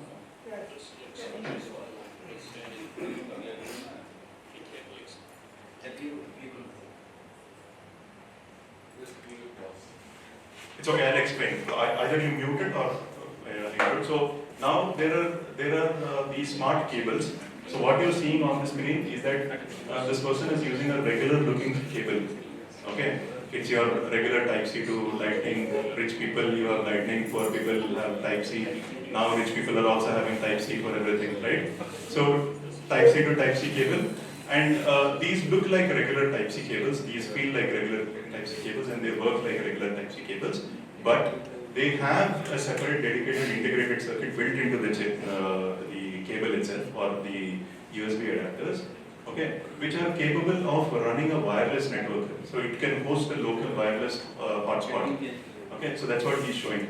So he is now connected to the hotspot that is running on the cable, not on the device, on the cable. Okay, and he is now connected to it, and he is running his custom code. So it hardly costs $125. That cable is like $125. You have to get it from US. Probably again China made in US. So all you have to do is the moment you connect that cable to your device, it starts executing. It starts executing the code that is written on the cable. Okay, and it's not just that, it doesn't just run some random code and stop. Since that Wi-Fi is active, since the hotspot is active, the attacker can sit within the Wi-Fi range and perform any activity, data exfiltration, he can run his custom commands, all that is possible using this $100 cable. Okay, and it comes in variations, Type A to Type-C, Type-C to Lightning, Lightning to all possible combinations actually. Right. Okay. We'll skip that for now because more fun to see practically sometime. Okay, so this is where we talk about cybersecurity for disconnected systems, air-gapped systems. Like I was telling, I asked a question, right? Do you think cybersecurity is a concept only for internet-connected systems, right? So what kind of systems do you have, obviously systems, do you have without internet access? Who would have a system without internet access? Any general use cases? If you require a system, computer, but in what case would you not connect it? If you're a, let's say, nuclear plant, would you connect it to internet and allow everybody to access? If you're a critical infrastructure, power grid, now we are connecting, unfortunately they're exposed, critical infrastructure is also exposed to internet. But then these are certain cases where these are called air-gapped systems. There's no direct internet access to these machines, right? All IoT, ICS machines or critical SCADA systems for critical infrastructure basically, they do not have direct internet access. Okay, how many of you heard of this term, Stuxnet? Have you heard of this attack, Stuxnet? Okay, so there is this Iranian nuclear power plant which was targeted by unknown nation state. Everybody knows who that is, but let's not name it. He who shall not be named. How many of you see Harry Potter?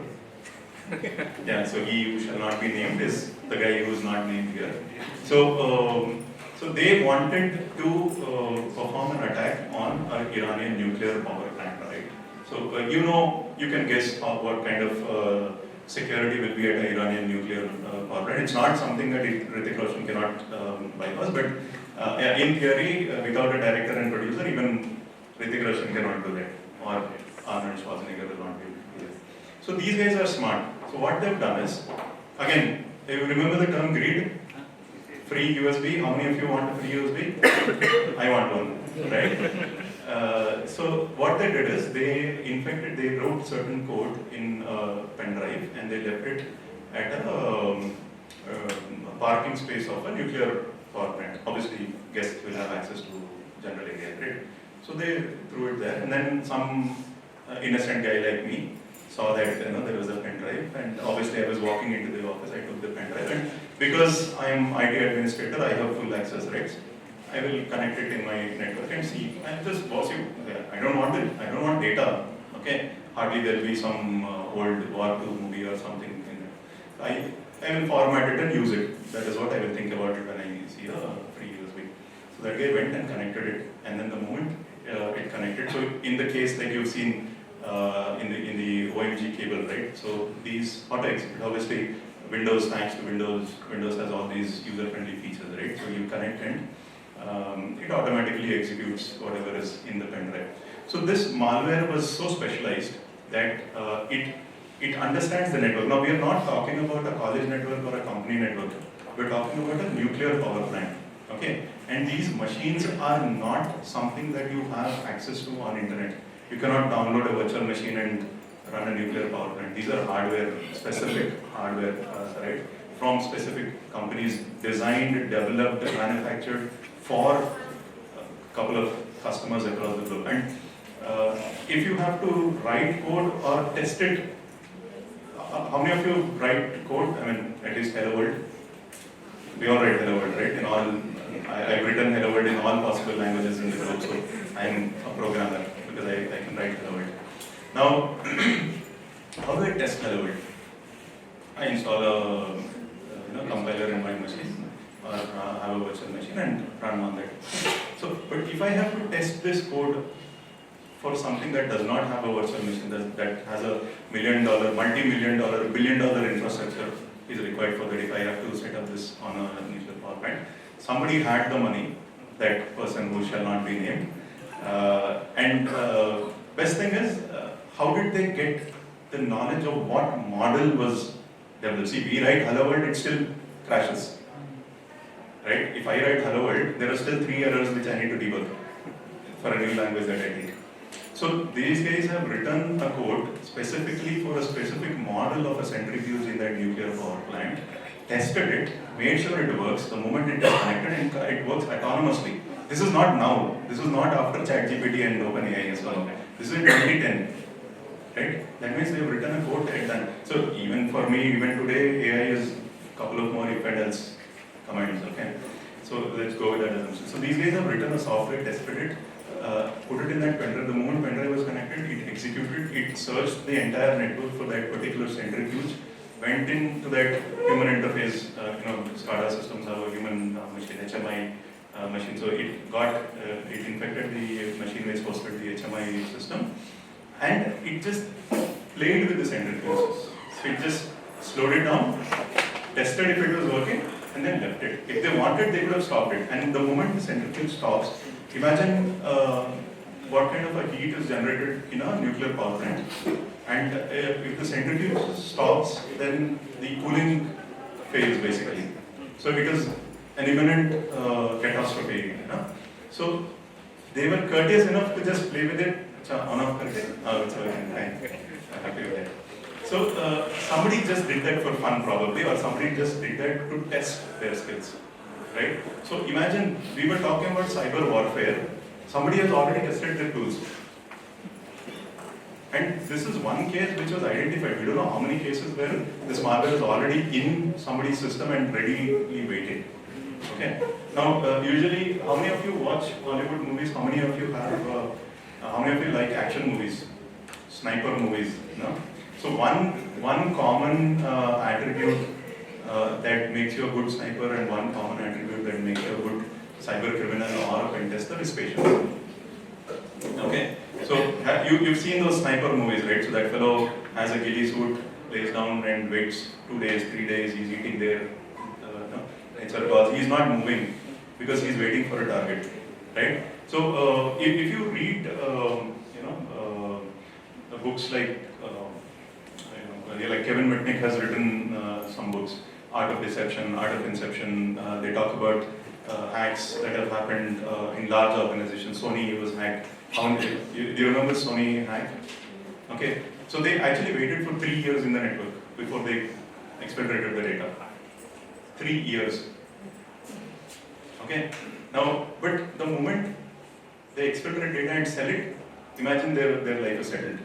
for the rest of it. The three years of investment is lifelong settlement. Which investment scheme will give that investment time? Right? Now you come and sell me a mutual fund scheme. Okay, I'll show you this example. The 3 years and then life is settled. People say invest till 60 years, every month 30,000 SIP, and then you get 10 lakhs at the end. No. 3 years, like I said, the moment you exfiltrate data and sell it across, gone. Right? So basic cause impact analysis. Okay. Ames attack. I think I'm sure this you've heard of it, right? Recently happened in India on our face. This is also a similar case. Again, phishing email was generated. This is luckily an internet-facing system. Right? User was interacting with the system. Somebody sent a phishing mail. Again, a greedy user opened the offer, free coupon or something, and that guy opened a PDF or some attachment, and then that malware run in the system, and then it infected the entire network with ransomware. Okay. Now the good thing, the reason why I appreciate ransomware is because of mathematicians. Right? Because we've come up with good cryptographic algorithms that cannot be broken. Right?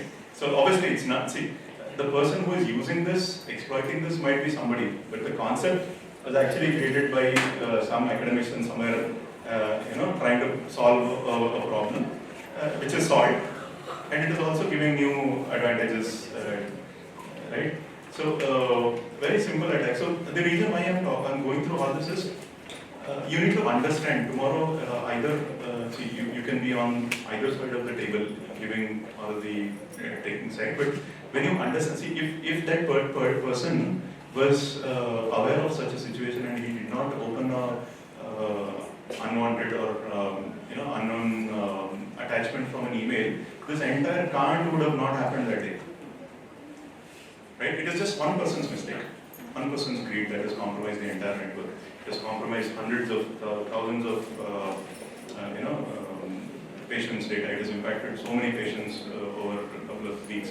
Now, unfortunately, this is something that has happened, that has taken weeks to recover. Right? Because companies are not ready.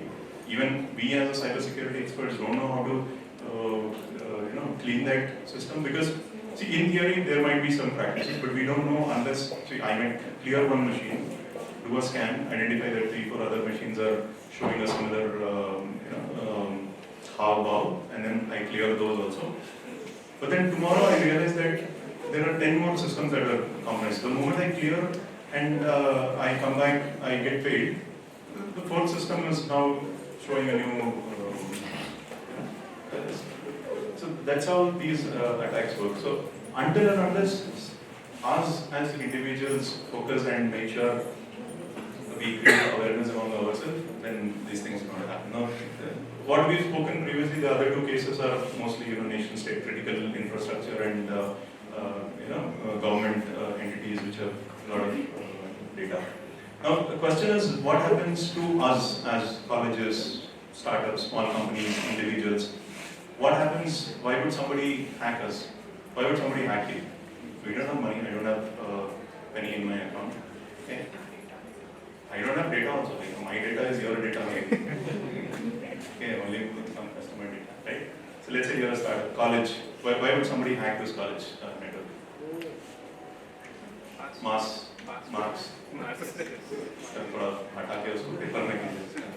Okay. So your lecturer knows how much marks he has given. So even if you change the database, he knows isko fail karna hai. Okay, so that's not going to help anyway. The reason why hackers focus on these systems, the smaller systems, is one, they are easy victims. Okay, so obviously you will not have a multi-million-dollar firewall on the network that is protecting you, that is preventing you. You don't have. See, now attackers don't. So probably 15 years ago when I started into cybersecurity, it was easy for us to crack somebody's firewall, bypass the firewall, and get into it. Now it is practically not possible. Okay, it is a myth. Yeah, unless you are like again, that person who is not supposed to be named is supporting you. you cannot buy the infrastructure or software. There are software that can bypass it, but then they're expensive, 100 million, 200 million, 300 million for each exploit, right? So not everybody can afford that. But the easiest way to get into a network is through a user-based exploit. So I send you a phishing email, I push up and drive to you, okay? I send you a link to some, so these are client-side attacks. These are called client-side attacks, and this is what is working in the market right now. All these, Twitter hacks and all this happened because somebody in the infrastructure allowed a file, opened a file, clicked the link, did those favors, right? So the reason why these things are done, these attacks are done to compromise smaller organizations is to utilize their networks. Okay, we'll come back to AI again, right? How much CPU do you need to run a LLM, run a model locally? If you have to run a cryptocurrency generator, how much CPU do you need? But if I'm running it on your machine, who is paying for the electricity? You are paying. Okay, whose machine is getting slow? Your machine, right? But who is getting the cryptocurrency? Even if I get 0.00001 Bitcoin from your machines in a day, over a month, I might be a billionaire, right? I will be assured. So if you want to lend it to me, I can give a share also. That is fine. But then these are some of the major reasons why people compromise easy victims, individual machines. My home laptop. I don't know if somebody is using my machine is also acting strange. It is slow today. So I don't know if one of you guys are playing that. So if you are doing, please do it after the session and set it on after that. So second thing is you hear about all these deep what do you call it, dark web, right? Now, where is this dark web hosted? Some computer somewhere. We all know cloud is somebody else's computer. So this could be the cloud that they're hosting it. If I have to, let's say, host or sell pornographic content, okay? If I host it on my machine, I know someday somebody will trace it back and put me behind the bars. So if I'm hosting it on your machine, pirated software, pornography, child pornography, all of these things, right? These are all those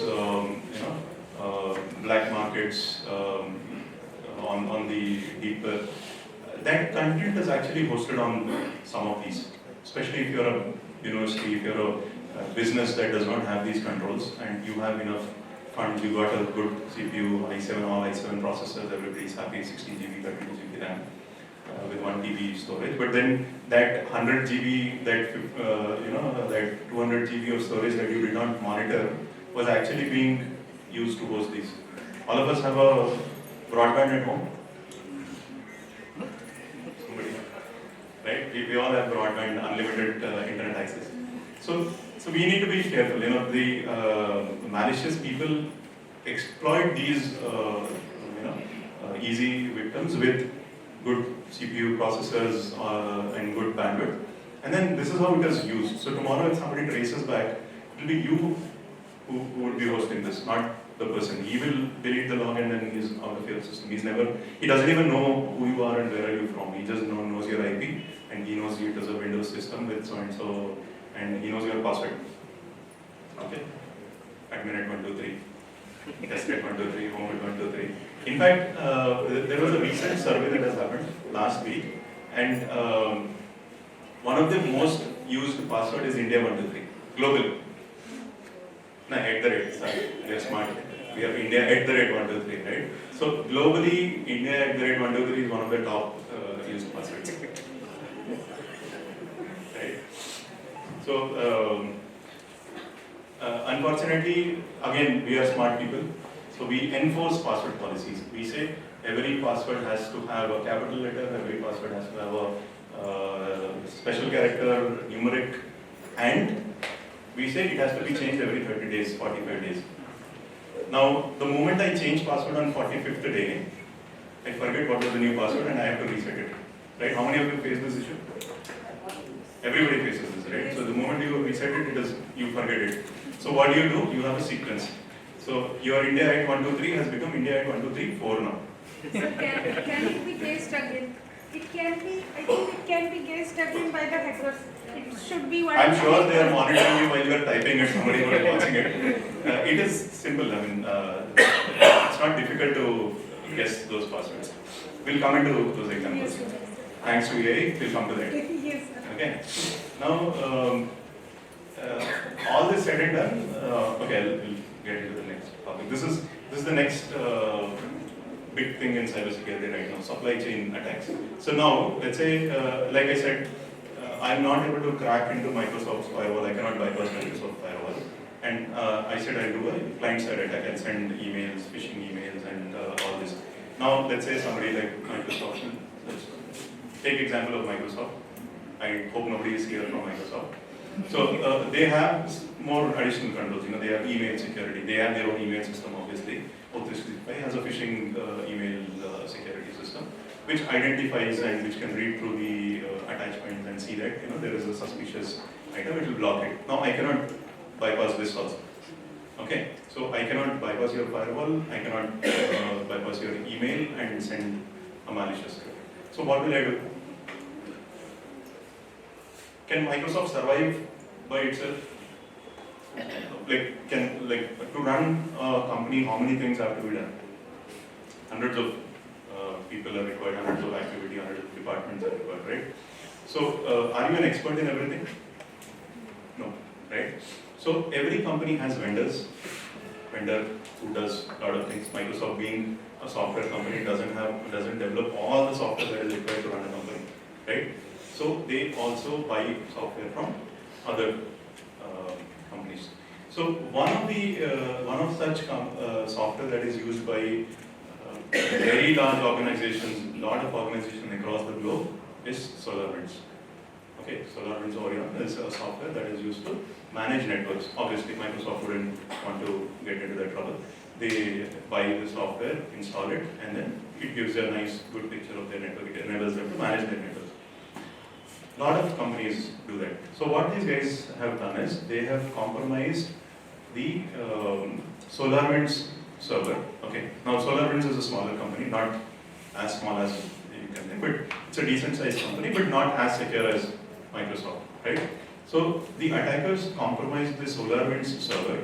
Okay. And how many of you know that your Windows updates are automatically done? Your Windows, how many of you allow automatic updates, right? So similarly, all these softwares also have an automatic update. So what these guys have done is they've compromised the SolarWinds server. They've gone into their network. They took over the update server. Okay, the server in which the update code is pushed, from which all customers download the update automatically. And this malicious code was pushed into the update server. So every company that got updated that night was injected with this malicious code. Right? So 18,000 companies got infected overnight with a single server being compromised.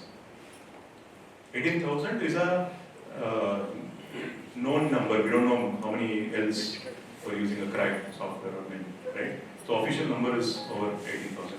So this right now is a critical concept in cybersecurity, which is supplier security or supply chain security management. So again, each of us, if we want to get into cybersecurity, we have to understand the best practices in supply chain security. How do you ensure vendors are evaluated, background checks are done, but background checks for individuals, but when you're hiring an organization, how do you evaluate their maturity as the cybersecurity of their cybersecurity practices, right? Again, AI agents coming in, all of us are going to buy agents from third parties. Now, who knows who has trained that model, who knows, who has tweaked or poisoned that agent that you're going to subscribe or implement in your machine, right? So, just keep this. Okay, so this is something that I was trying to point a finger at you, that humans are considered the weakest link in cybersecurity because, like Madam said, it is easy to guess India at 1, 2, 3, 4 or 1, 2, 3, 4, 5, right? But who is that? Who is putting that password? It is us. And let's say I enforce a very strong password policy. I say 50 characters password minimum, right? Sare jahan se acha Hindu se tha, that is our password today. Still guessable. Fine. But then, what will you do when I'm forcing you to reset that password every 3 days? You will write it down. You'll post it somewhere, right? Now, even though technically I'm putting these controls, because one of us is misusing those or not following the guidelines, or because we are smart enough to find a bypass for that policy, we end up allowing hackers to get into our controls. So it is always like human. In fact, there are hundreds of cases where outside Hollywood and Bollywood, real cases where secrets are discussed. How many of you smoke? 1, 2, 3, 4, 5, 6, 7, 8, 9. No, you don't have to raise it. But, the best place to get these passwords, these default passwords of any company is to stand in that corner where people smoke. Okay? वो सुट्टा बगरा भैया अच्छा system login है वाला अच्छा USBM at 1 2 3 try करो capital U capital U @ अच्छा नहीं वो काम नहीं किया @ 1 2 3 4 के बाद हाई डाल. Now the person behind you who is probably smoking, not smoking, is actually listening to these conversations. Okay? And okay, forget about phone. We both are talking. Okay, we are excited. Manager को गाली देना है. अरे उसका machine में ना वो update है नहीं. अच्छा, he doesn't have that update. So he has a vulnerable machine. This नहीं, I'm looking for a job. I've uploaded my CV. I'm applying jobs who need Windows 2003 server. That is my current capability. Okay, I know that your company has a Windows 2003 server. Okay, in fact, there are a lot of red teaming exercises that we do. Red teaming is basically beyond pen testing, where we try and bypass all these security controls. Okay, so it's not vulnerability assessment, penetration testing. This is beyond penetration testing.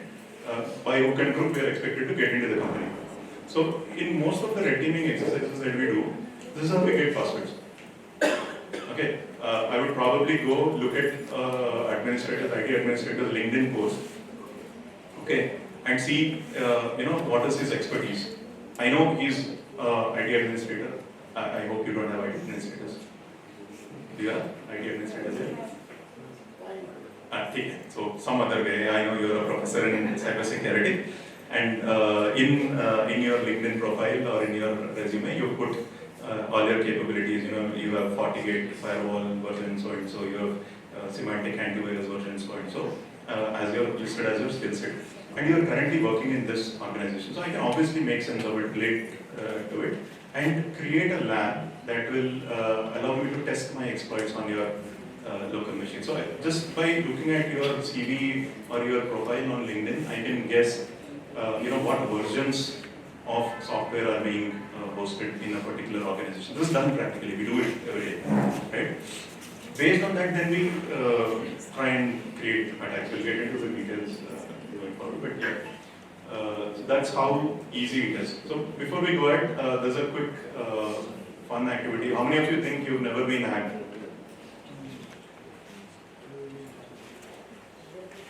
Never been hacked. Okay, so there is a site called Have I Been Pawned. Okay, just open this on your phone. It's not a hacking site. Put your email in this. No, it's not. Okay, disclaimer, it is not owned by me. I don't take any response, whatever happens to your machine if you log into that. Okay, so do it at your own risk. But if you open that site, haveibeenpawned.com, there are a lot of other sites. Mozilla also has its own site like this. If you can track more, you can do that. So once you put your email address into that site, it will tell you if your data has been compromised in any of a public data breaches. So let's say LinkedIn was hacked, Big Basket was hacked, all these sites were hacked, right? So whatever data was hacked or user credentials were hacked, they host it here, right? So no, they don't give your passwords. Okay, don't expect your friends. Don't put your friend's email ID and think that you get his password. It will just check and tell you if your password, your credentials were involved in any of those hacks. So it will tell you that, okay, your LinkedIn account was hacked in 2003 or something like that. So if you have not changed your password, be careful, you can change your passwords after that. Right? So have I been pawned? There are a lot of sites. This is an easy site, works well. Any idea how do you get this information?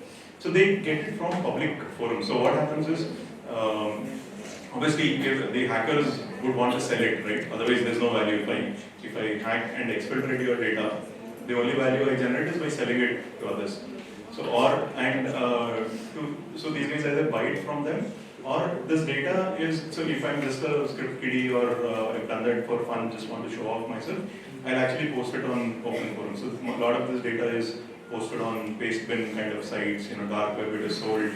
They usually put up certain samples. So if I'm selling each credential for 1 cent, it will be less than a cent for each of our credentials, okay? So I would want to get some assurance. So they give out samples, free samples. So all that data is collected from dark web or paste bin kind of a site, and then that is posted here. The problem of buy it also, it's a free forum. So if it is publicly available, they would definitely have it. There might be a lot of data that is not publicly available, and they would not have it. But then if it is publicly available, they post it. Okay, so it will just tell you that your email and credential was compromised in any of the hacks. So probably action item for you would be to go back and change the password again, not revert to your previous password. Because after that, so let's say what I've noticed usually is, let's say there is an example, LinkedIn hack happened in 2023 or whatever. Okay, and in 24 you would have reset your password. So this is saying that your password is hacked. So 24 you have changed, you are going back to the password that was reset in 23, which is actually hacked. Okay, so use stronger passwords. Luckily, NIST has come up with a new standard. Now NIST says you don't have to force people to change password unless it is compromised. Because forcing people to use strong passwords and forcing people to change every 30 days, 60 days is actually the reason why all this nonsense happens. So even if I have a strong password, I'm being forced to change it every 30 days. Right? So NIST's new guidelines on password safety advise on not forcing people to reset password, but they advise you to validate your passwords against these known attacks. In fact, a lot of regulators need the application developers to validate your password. So let's say I'm logging in as a new user. So when I enter my password into the application has to validate that password against this and tell me in advance that, boss, this is a compromised password. Microsoft also does that. A lot of services are doing that already. So they will raise an alert that this password is already available in a compromised database. Now, they don't actually check your passwords. They don't copy your passwords and compare it there. They take a hash of your password. Obviously, we have a concern, right? Why is my password being sent to a third party to validate? So they don't send your password. They generate a hash, and then that unique hash is validated against the database of password hashes. Again, AI, nobody cares how strong your hash is, right? You get. Okay, I'll just quickly skip through some of the common attacks. I think these were covered in the morning, and you all know you are better at identifying all the fake SMS and all that. So we'll just skip this for UPI frauds. We are better than fraudsters now, right? Other misuses. So, in fact, strange thing is every pani puri or that street vendor, what do you have here? Like street food, or something like he's giving it. He has they used to have newspapers. Now they have your Aadhaar copies and all that, which you've submitted somewhere. Okay. So data is now available. Unfortunately, we don't. Best practices when you give somebody a Xerox copy for whatever reason, in bank or all, we generally suggest them to sign and write a reason. This is being given for account opening at SBI or for whatever reason. You write that reason and sign that across the copy, so that if that gets leaked, you can actually trace it back. Because right now we don't know where you would have given your other Xerox at 100 places. So we don't know where this got leaked from. So generally, when you give a other copy, we say sign across, write the reason and date, and then sign across it. Because obviously we will sign and give a copy, submit the copy, right, wherever we go. So at least courtesy sake, just write it across that why you are giving it and what date you have given it. So you can trace it back if this happens. Right? And now the RBI wants to bring banking to doorstep, doorstep banking and all that. So Aadhaar-enabled payment systems have come up. India is probably not very advanced in earning money, but in spending money we are fast.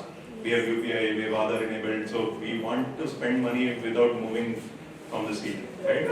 So apart from UPI, Aadhaar-enabled payment systems is also one of the major place where all these frauds happen. Because see, when we work with banks, we audit those branches, we audit those business correspondents who sit in villages. But there is no branch, there is a business correspondent sitting there, and all those old people from that village come for collecting their pension and all that, because obviously branch cannot be hosted there.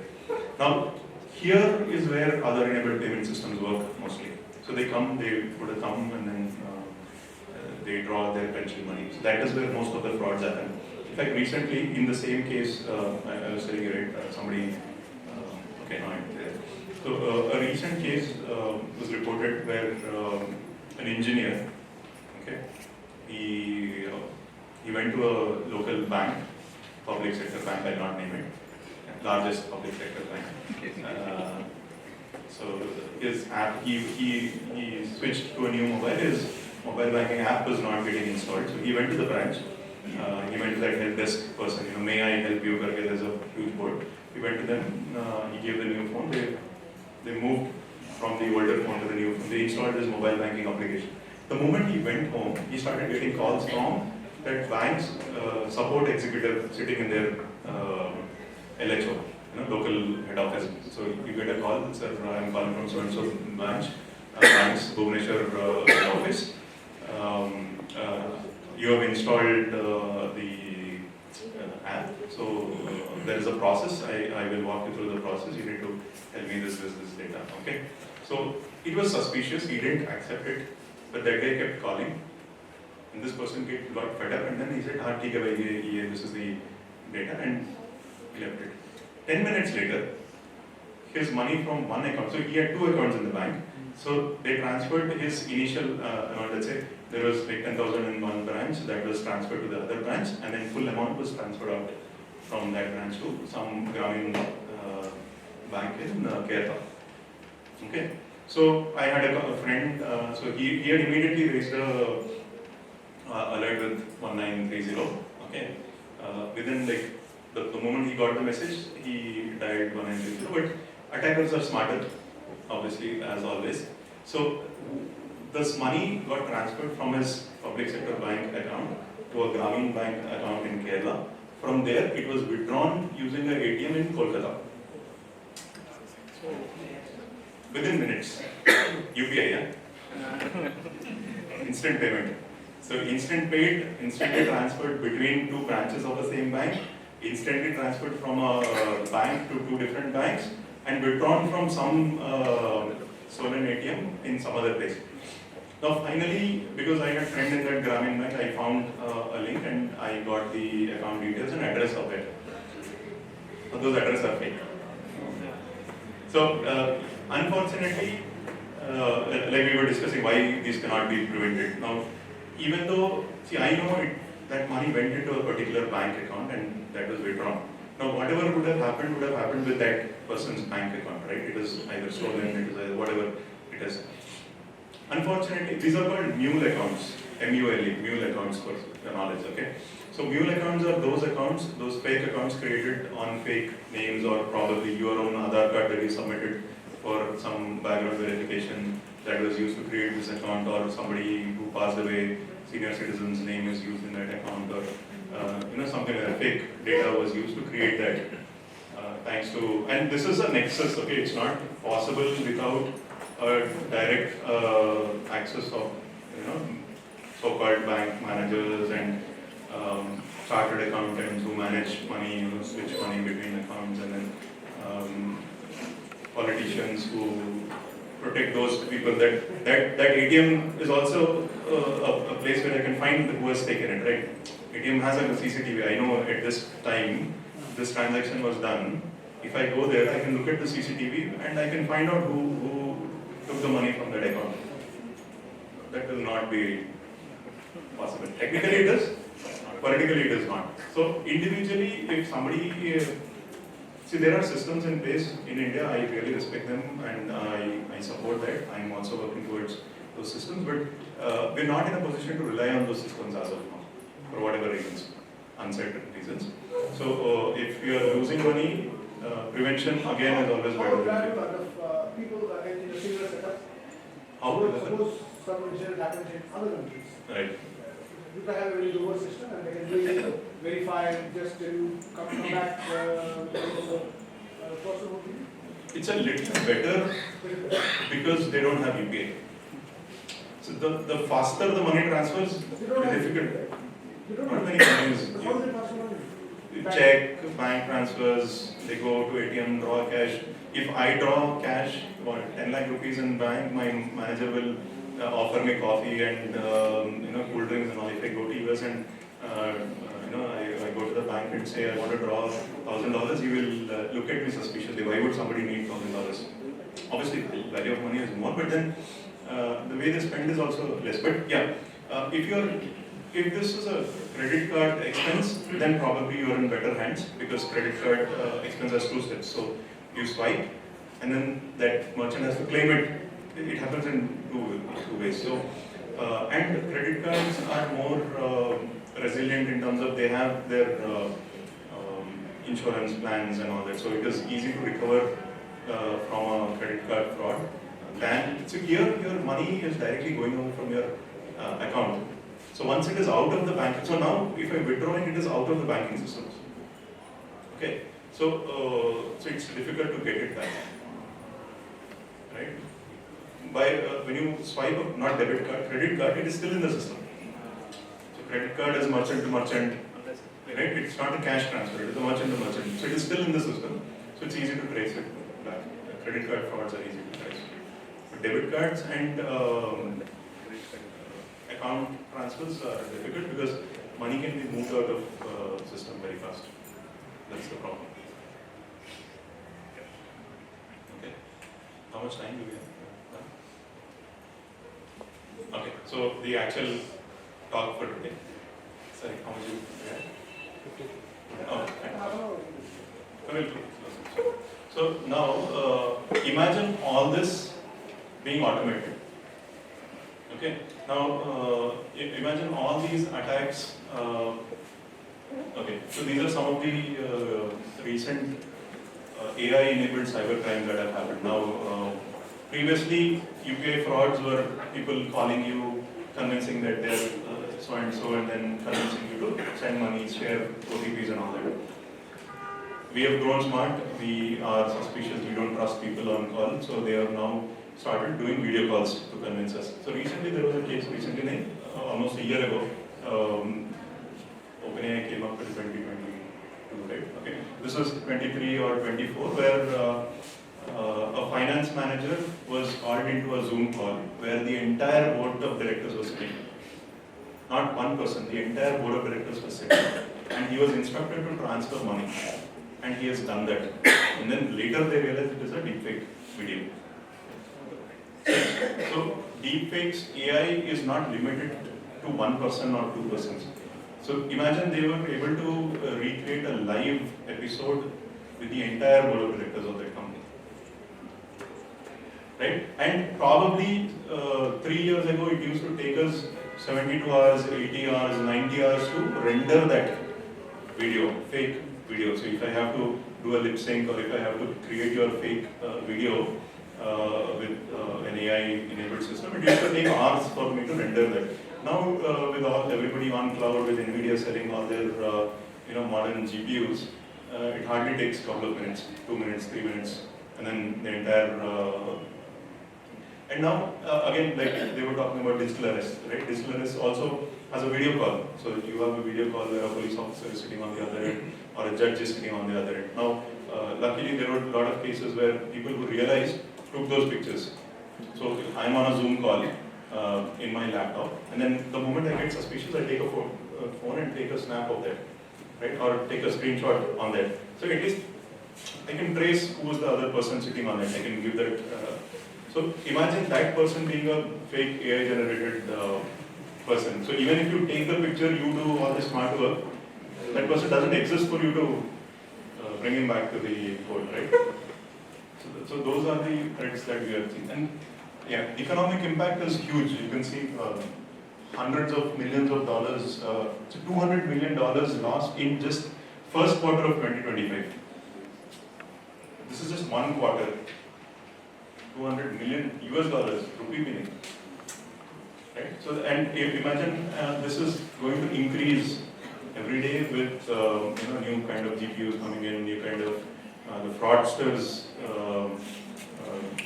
improving their techniques, right? Okay.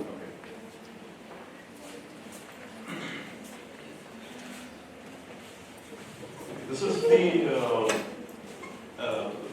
okay. This is something that you need to understand. Financial impact, it's something that you can read. The attack effectiveness also has increased with the advent of AI. Previously, when I sent a phishing mail, when I sent, when I called somebody with a fake name, the attack or sent a phishing mail, the success ratio of a phishing email was 12% previously, okay, without AI. Now the success ratio of a phishing mail is above 50%. AI, how many of you have attended phishing awareness? We all know that phishing, how to identify phishing mails, right? Either they'll be pushy, there'll be grammar mistakes, all that nonsense. Nigerian prince is now an expert in English, right? We all got emails from Nigerian prince who had millions of dollars in cash with his broken English. Actually, I've been to Nigeria long back, a couple of years ago, and I took a session PCI and ISO training for a bank, and I was hesitant to talk about that. कि मैं उनको क्या बोलूँ कि Nigerian email scam क्या होता है? So I hesitantly opened it, and bank guys were like, oh, is it? We don't know anything about that. But when I left the office, my driver, who was assigned to me for that period, for the 2 weeks, I spoke to him, and he knew about cybersecurity more than the bank staff, because this was his part-time job to send emails. Okay, so this guy, so after he finishes his driving job, bank hai to 5 baje, 6 baje closes, and then they go back. So obviously they're not well paid, drivers and all. So that guy's job, or he does these mails. So he had requested me previously, he said, I was interested in cybersecurity, can you allow me into it? So I spoke to the officer, and he used to sit in the back and probably do his work. Steering in the same. Right? So I was surprised the bank staff did not know that this is a global phenomenon, Nigerian 402 scam. The entire world knows, but in Nigeria, people didn't know. But somebody who has no technical access, maybe I don't think he has a laptop, he has some old desktop at home with a 24 KB bandwidth modem and all. But that guy knew the economics of this. More than economics, it is psychology that you need to understand here. Right? How do you convince people? And I was so happy to meet that guy. Finally, मेरे को वो Nigerian prince दिखा. I've received so many emails, but the first time I'm looking at that Nigerian prince, a really handsome guy actually, more handsome than a prince, but yeah. Luckily, good thing is people are very polite actually. Nigerian people are very polite. They treat you very well. It's India. Poverty makes them to do this, so respect for those guys. But yeah, technically, imagine what it takes. Same with Jamtara and all, these guys are all 12th fail and all, right? But these guys are smarter than us. They know how to dispose the SIM card. They know how to, bypass the security controls that we are so proud of. Who trains these Jamtara guys and all that? Friends. Lecturers cannot teach all that. We learn from friends. Yeah, parents and lecturers are no use. All these things. Obviously, our friends taught us how to drink our first beer, how to smoke. You learn all bad things from friends. So making money is also learned from friends. There are a lot of interviews on YouTube also if you look at it. So one person was being interviewed, and journalist asked, somebody would commit suicide because you did this fraud for them. किसी का बेटी का शादी होना है, पैसा निकल गया, you committed suicide. Do you regret? I said, no, I don't regret. Because they don't physically relate to him. They also don't know. They know your account name, they know your account number, they know your, they know you as an asset. They don't emotionally connect you. So it's a sad state, but yeah, that is happening right now. And again, these guys are followed, backed up by local politicians and all, so that something happens, they go in, they come out, it's a regular thing. The only middle class people have this shame. If you go to police station, your parents are sad, your entire neighbors will pinch you on that, but those guys don't care actually. They have nothing to lose technically. That's all, right? Yeah. So you can see 50% of critical infrastructure organizations have confirmed that they have faced AI-powered attacks. Critical infrastructure are those electricity companies, power plants, which are necessary for the country to run, right? So 50% of the global critical infrastructure companies have confirmed as on date that they've been a victim or they've been attacked by AI-powered, right? And okay, the next thing is, how do we use these? How is AI helping in these attacks? Okay, so how many of you are certified ethical hackers? CH certified, okay, and testers. So usually, like the gentleman we had previously was also CH and all that. So there is a methodology that you follow, okay? Not just research, even hacks happen through a fixed methodology. So there are a couple of defined methodologies, globally accepted practices for doing pen testing. Pen testing as in testing for security of an organization, which is again used by the attackers also in the same manner. So this is one of those methodologies, which is called cyber kill chain. Okay, so if you see, the first step is reconnaissance, weaponization, delivery, exploitation, and then what is the last one? Yeah. So reconnaissance is the first step. Recce, you might have heard this. It's a military term. You heard of this term, recce? Before that Kasab thing happened, the other guy had come to India. He did a recce, as in reconnaissance, recon. So you first do a passive recon. You identify what are the things, how is the geography, what are the easy targets you have, and all that. Similarly, the same term is used for the cyber warfare. So first step for performing any attack is to first do a reconnaissance, recce. So this is where, so let's say if I have to compromise or attack this organization, I don't know what is your IP, I don't know where are your posts, I don't know what are the people here, and I don't want to raise a suspicion also. So first step is to do a reconnaissance, do an internet search, identify, obviously you would have put it on your website, your address is on the website, your personal employees' details, photos are on the website, right? So reconnaissance gives me a clear idea of what is the attack surface that I'm looking at. Okay, they have a website, they have a portal hosted on AWS, they have 45 departments, they have 3 deans, 4 HODs, and this is the picture, this is the photo of them, this is the address, this is the name. So I can go ahead, look at their LinkedIn pages, look at their Facebook pages. Have I raised the suspicion? Do you get a suspicion that somebody is actually targeting you right now? Because I've never touched your facility till now physically, not even your digital facility or physical facility, right? So the first step is reconnaissance. So okay, so I'm not trying you guys in all this, but the advantage is that previously we used to do this manually, right? It used to take hours, days. So you remember that, right? You have to first sharpen your axe before you cut the tree, right? So this is that sharpening axe. The initial steps are sharpening axes. I don't just directly send a malware into your network. We do evaluation, we understand your systems, then we create weaponization is step where we actually develop those malware that work in your network. So I know you have a FortiGate firewall, a Cisco firewall, I know you have a Trend antivirus, I know you have Windows and Linux machines in your network. Then I prepare a lab, I create those malware that can bypass those antivirus setups in your machine, right? So now with the advent of AI, all this has become automated. So if I have to, manually, if I have to search your social media sites of all of you guys, so probably in a day I can look at one person's social media site. But when I have an AI agent who is trained to do that, I can probably finish all of you guys' data gathering in 5 minutes or 10 minutes, Hardly. That too, if the social media site is imposing rate limit. Rate limiting is basically they say you cannot API cannot be used for like more than 30 requests cannot be accepted per second, something like that, right? So even having rate limiting by Facebook or all this, I can still probably finish scrapping your social media sites in 90 minutes. All of you guys, 20, 25 people here, 25, 30 minutes is all it takes for an automated AI system. And that is what is being done right now. Okay.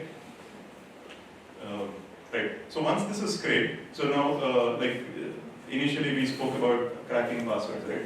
So cracking passwords initially used to take. I have to brute force. You all know what brute force is.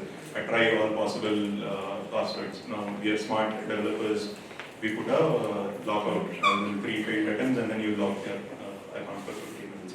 So how AI is helping attackers here is that they scrape all your social media, they identify your date of birth, when were you. So you are smart, you don't put your date of birth on social media public profile.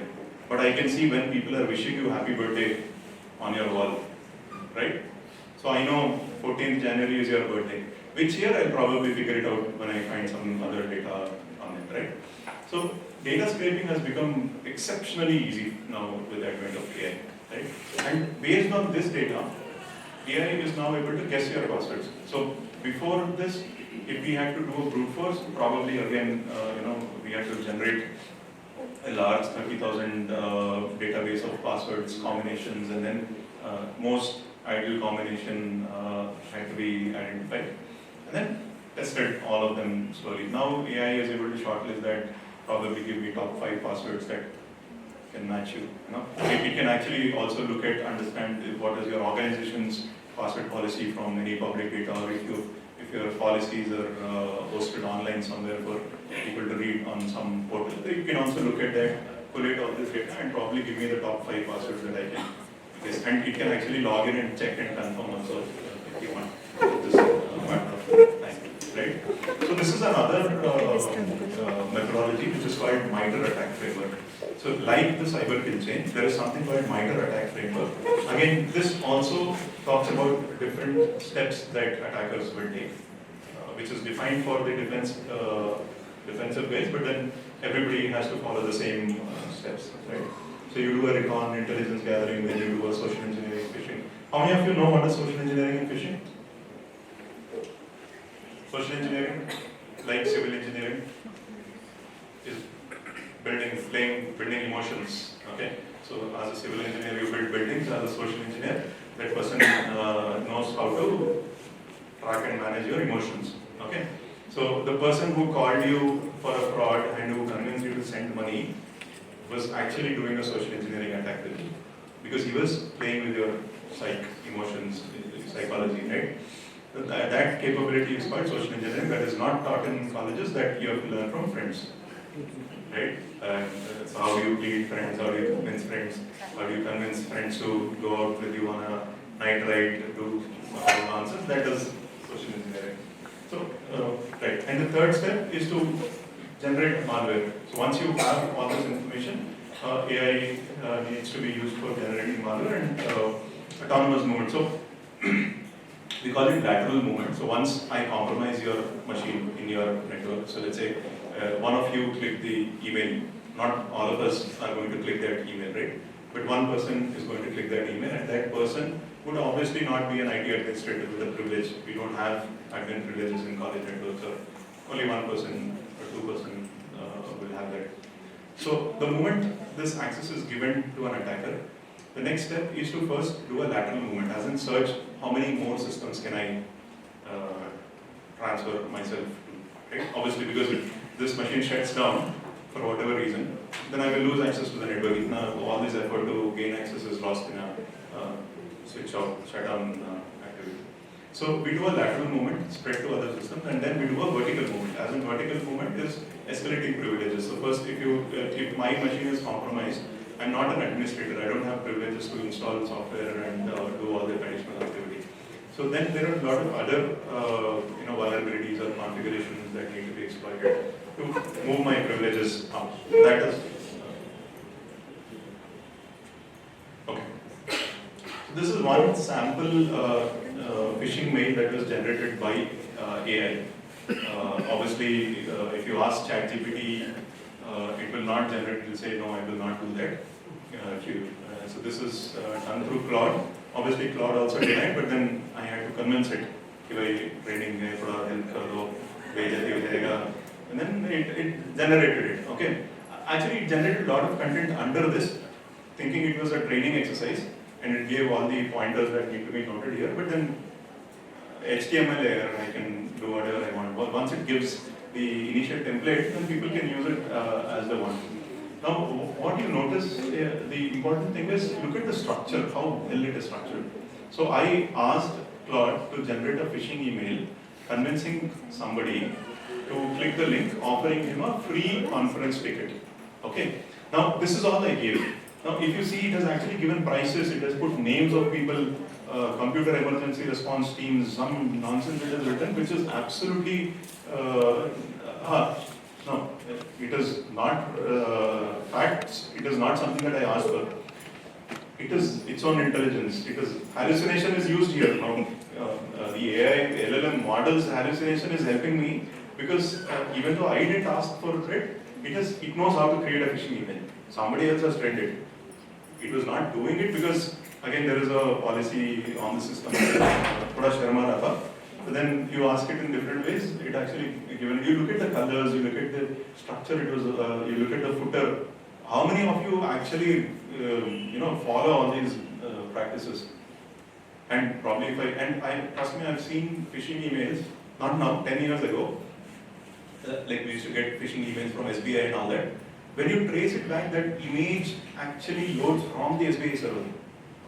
So we know, we were taught that if you look at a phishing email with a bad grammar, with a shabby, low quality image, probably that strikes an error. Now this guy was actually linking it, it's all HTML, right? So that image was being loaded from SBI site, high quality image, direct link to SBI site. So that is where attacks are going. That is where, and then now AI has come up, but then again, there's all people misusing AI, right? So this is the prompt. I think I put the prompt here for you to see. This 4 lines of prompt that can give this, and then later additional prompts are given to redirect it to a phishing site. It has done that, all that. Right? Again, they are now being used to generate malware. So these are some examples of real-world malware cases that are generated by AI. In the news, actually, Russia and China are developing malware. Again, malware that can change itself, polymorphic malware.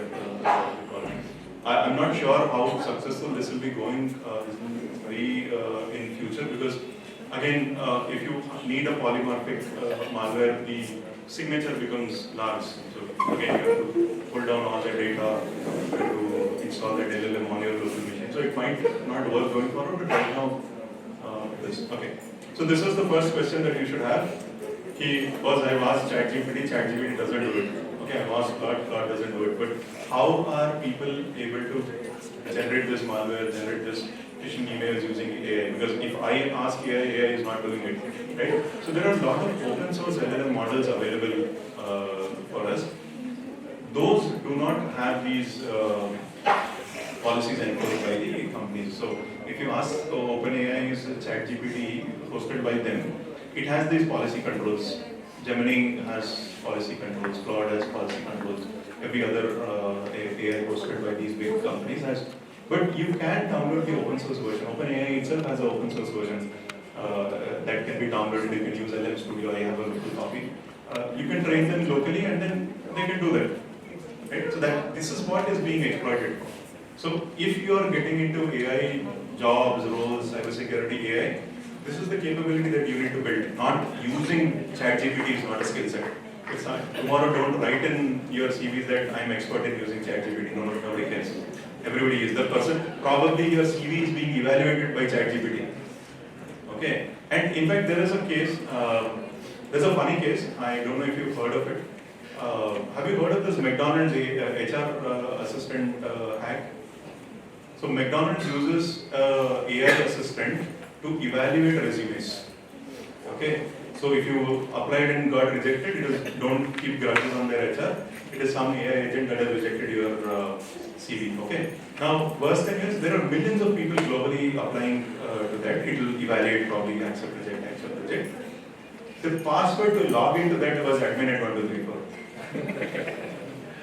Okay. So the AI agent itself was vulnerable. So AI for defense, AI for offense, AI itself. So there are three vectors now. There are OWASP top 10 for LLMs has also come up. So like what are the different vulnerabilities that LLMs are exposed to? How do you hack LLMs? How do you force them to, their prompt injection and all that happen? That's a longer topic, but yeah. So are people using AI for defense? Yes. People are already using AI for offense and defense, and this is the future of AI attacks. So now agentic AI, a lot of agents attacks are also moving to agentic mode. So people are not going to give prompts. Agent is deployed, agent will do the evaluation, all that you remember the cyber kill chain, all steps are done automatically by the agent itself. It understands, it knows how to write code. You and I might not be able to exploit a vulnerability. Agent knows how to write shell code. Okay, so that is where we are, and especially now with the advent of quantum, it's going to take a turn. Now, we're talking about a lot of cryptography. People, regulators like SEBI are also pushing companies to look at the post-quantum cryptography risks. But then they also agree that there is nothing right now in the system. So this is the attack that people are looking at. Harvest now and decrypt later. So if you have encrypted data that is getting transmitted between two systems, two confidential critical systems, some hashes that are not decrypted, people are now holding them. So if there is a critical data, encrypted data that I get when I'm sniffing a network, I'm going to keep it. I'm going to decrypt it when quantum comes in. So that's the new version that is going on. Harvest now and decrypt later. Because storage is free, right? Storage is cheap for now. So encrypted content is being hoarded. So defenders again, so again on the defense part, they're still using a lot of AI being used by SOC, security operations teams, to identify attacks. Obviously, AI can only identify AI. So this is one example. So this is a small Python script to log in. So you have a login script, and then when this was given to AI, it has given a lot of vulnerabilities. There's a SQL injection vulnerability. There are various vulnerabilities that are identified, and now AI can actually fix the code. So this is the vulnerable code. This is the vulnerabilities that AI has identified, and AI has actually fixed all those vulnerabilities. So that is where it is being used. Now AI is being integrated into all IDEs. All your software development IDEs have AI integrated into it. GitHub has AI integrated. All the agents are inbuilt, and they look for the moment you write some code, it actually tells you that this is a vulnerable code, this can be exploited, and this is how you fix it. So fix is also now being provided by AI, right? Spam detection now, I think these are. So these are some of the techniques, technology that are used by companies for detecting attacks. You might be knowing all of them. XDRs, SIMs, network traffic analysis. So everywhere now AI is being used. Unfortunately, how well they are working is suspicious, but people are selling a lot of tools. This is not new. This is not after OpenAI. This is before OpenAI. People have come up with ML-based technology long back that has ML integrated into it for defensive mechanisms. So normally, if you are in SOC, as in if you are in the operations, security operations, you are looking at traffic, you are looking at people logging in, you are looking at hundreds of machines. So let's say if you are SBI or if you are Indian Railways, 100 lakhs of systems, in your network, they are sending logs that somebody logged in here, somebody logged in here. It's humanly not possible to evaluate if there is a suspicious activity. Okay, that is where ML and AI has come in. years ago, 3 years, 5 years ago, there are good systems in place. So this reduces something called the analyst fatigue. You understand what is fatigue? Get tired. Basically, you're looking at for 8 hours. You know your job is for 8 hours, but 8 hours you're looking at again the same logs coming in. So you get tired and you miss actual attack. So you were looking at, you're staring at logs, benign logs for the entire day, and then when a real attack is popping up in front of you, you're not in a position to identify that because you're tired. So AI is now helping us with that identification. Okay, career opportunities, a lot of career opportunities in cybersecurity plus AI, but again, like I said, India doesn't need people who can use AI. India needs people who can build native LLMs, right? We don't want you to be an expert in writing software that in the backend uses OpenAI. There's a lot of AI-based software that you sell in market, you buy in market now, that don't have their own LLMs right now. So they export your data to an OpenAI model hosted by OpenAI, and then it gets processed there, probably in US, and then that data comes back to us. So now, I'm sure you would have seen in every meeting, Zoom meeting, you connect, there is a reader.ai which takes notes, note.ai, right? So these are all AI agents which log into your email, and you give access to your Teams account, your Microsoft 365, Google account for them to log into meetings for you. So they have access to your entire emails. So be cautious of what data is being sent out beyond our borders. Doesn't matter if you're a government employee or an individual, it still is private data. Yeah. So that is all I have for today. I know I've covered you for a long time, everybody's hungry, but if you have questions. I know I'm very good speaker and you will not have questions, but yeah, you have questions. Yes, sir, please.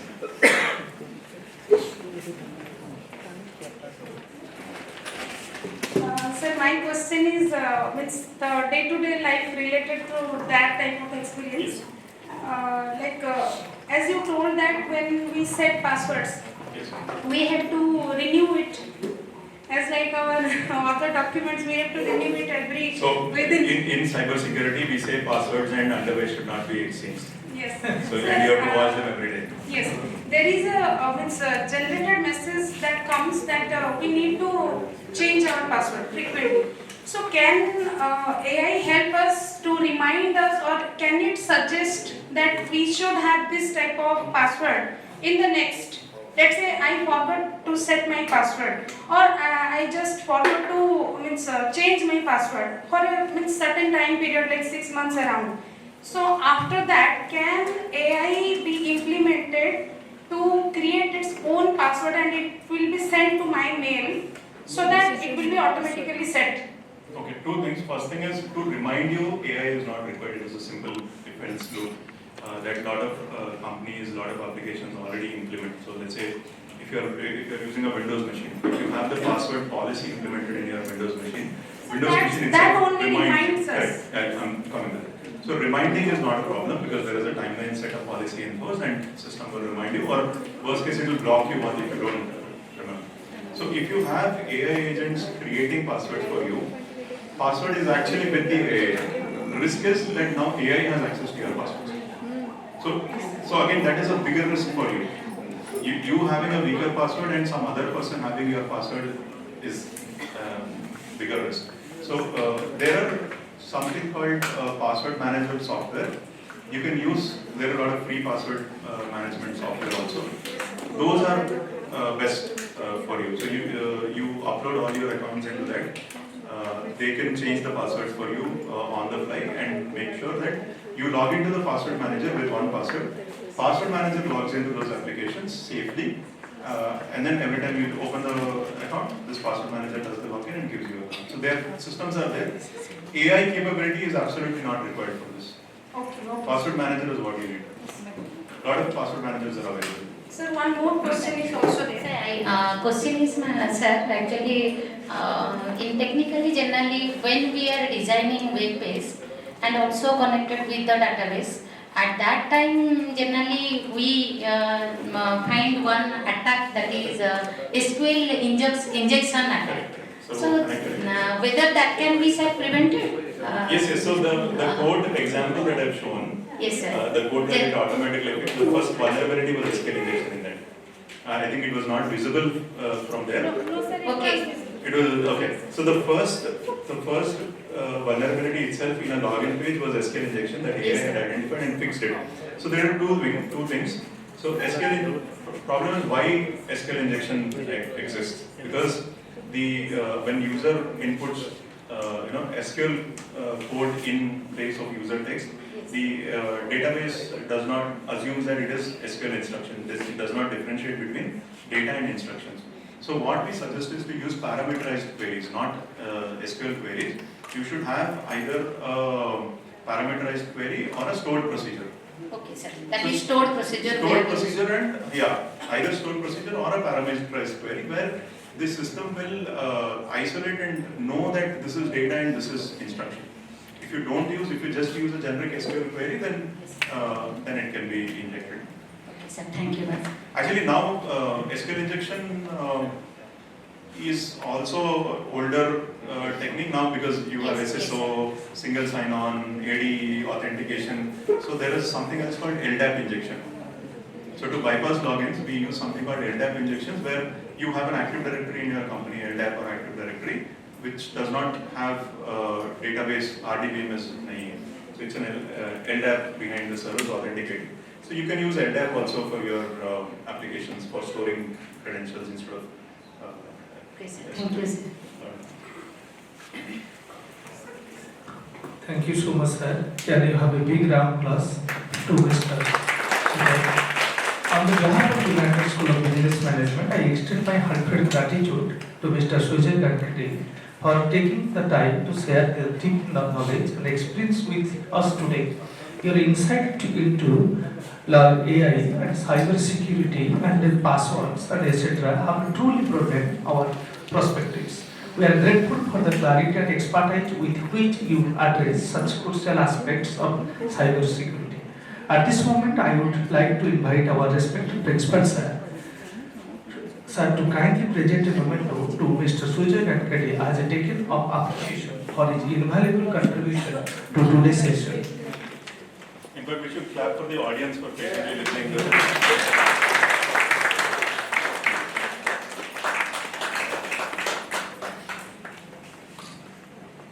Thank you very much.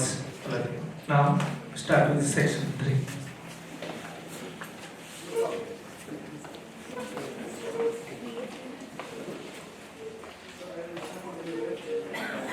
Esteemed dignitaries, honorable academic advisor sir, respected principal sir, dear faculty members and researchers from various organizations, and dear family members of USBM. It gives me immense pleasure welcome you all to the National Seminar on AI in Cyber Security Technical Session 3. To begin the proceedings, now I request to our respected principal sir, Dr. Sanjeev Kumar Das and Honorable Keynote Speaker Dr. Manas Ranjan Patra to kindly take their seats on the dais. May I request volunteers to accompany our guests to the dais.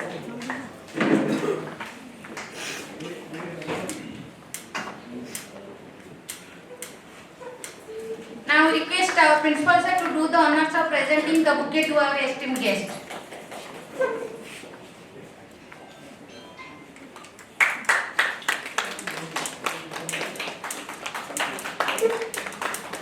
Thank you, sir and students. We are truly honored to have with us a distinguished personality who has made remarkable contributions in the field of AI. Let me have the privilege of sharing a brief profile. Professor Manas Ranjan Patra holds a PhD in Computer Science from the Central University of Hyderabad. He was a former professor and heading the Department of Computer Science, Berhampur University. Currently Professor of Computer Science and Engineering, NIST University. He has been teaching computer science for the last 35 years.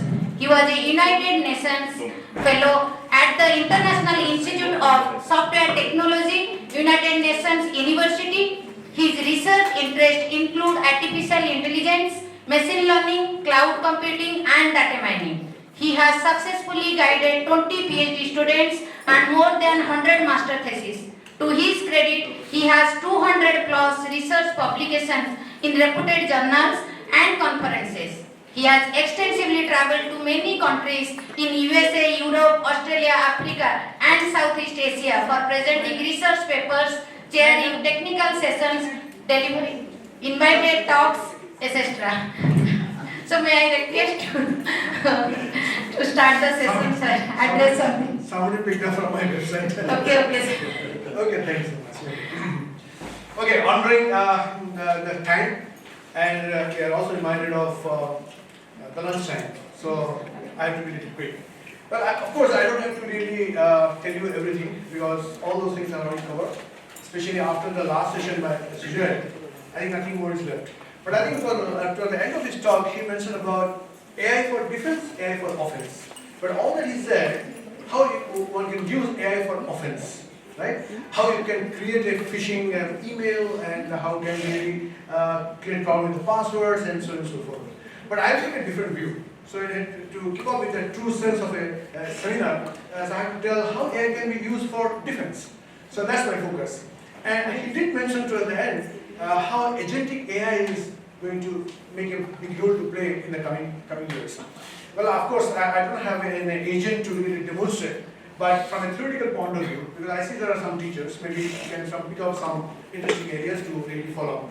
Create your own agents and to handle these kind of vulnerabilities.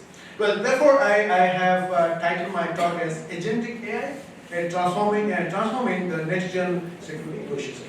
I think it's, I don't have to really explain how vulnerable we are today in terms of remembering our passwords and what all that you do, the transactions that you make. And once you're in the internet, you can never be sure that you are not vulnerable, right? People are observing you and they can really create from you. Well, now because things are happening so fast, humanly it is not possible to check the vulnerability of the system and take appropriate measures. Therefore, as the offenders have taken the sort of AI to really put you in the catch you in the wrong hole, now again you have to go back to the same AI to find out the mistakes, to find out the vulnerabilities, right? So we talked about automating things. We talked about email agents long back, fingerprint agents, things like that. I mean, we have really gone much beyond that. So it's no more just automation, where I will go a little fast, passing through the PPTs much faster. So the moment you talk about automation, it's basically implementing certain rules, right? You have some rules and you try to execute those rules, maybe to handle some repetitive tasks, and probably there is no intelligent decision in that sense, right? These things are already understood, there are well-defined rules you apply. But now what you want in an evolving scenario, the way the things that we discussed now, we would expect that the system should act proactively, right? So it's not that something happens, then you react to that as a response system, but what you can do proactively. Before things happen, you can foresee, can you predict, can you apprehend that this is going to happen. You want the system to be adaptable, right? So these are some new requirements which has really come on our way. Self-learning, learning from the situations. As you come across many cyber threats, what do you learn out of that? Can you rebuild our system? Can our system learn from that? Flexibility in decision making. And the last point is, I think before the session we were discussing about most of the time we use our AI system as a black box. And we take it for granted that what the AI system says, it's correct. And there was a lot of jokes that he cracked as he was giving his talk. We need a component like explainable AI. Can AI explain why he did certain things that he did, right? Otherwise, you cannot rely on whatever that you're getting from AI. So these are some of the new requirements if I want to automate the system. Now I'm talking about how one can automate the defense system to secure your networks, to secure your network resources. Because organized these days, they have a lot of resources which are there. Now I will not go through that. That explains what is intelligence and all that. I'll just move. So I think I just draw your attention to this remark, which was made by the NVIDIA CEO. He said, the IT department of every company is going to be the HR department of AI agents. Rightly he said. that we are going to employ agents which will do certain jobs for us. Right? So that's the very heavy statement that he made, that the IT departments are going to be the HR departments of agents. So agents means the software agents, right? I'm talking about the software agents. Now, this word agentic, of course, is not new. It was already there 30 years back in the terms of agents, software agents, intelligent agents, and we struggle to define what is an agent, what is a soft boot, what is a raw boot, things like that.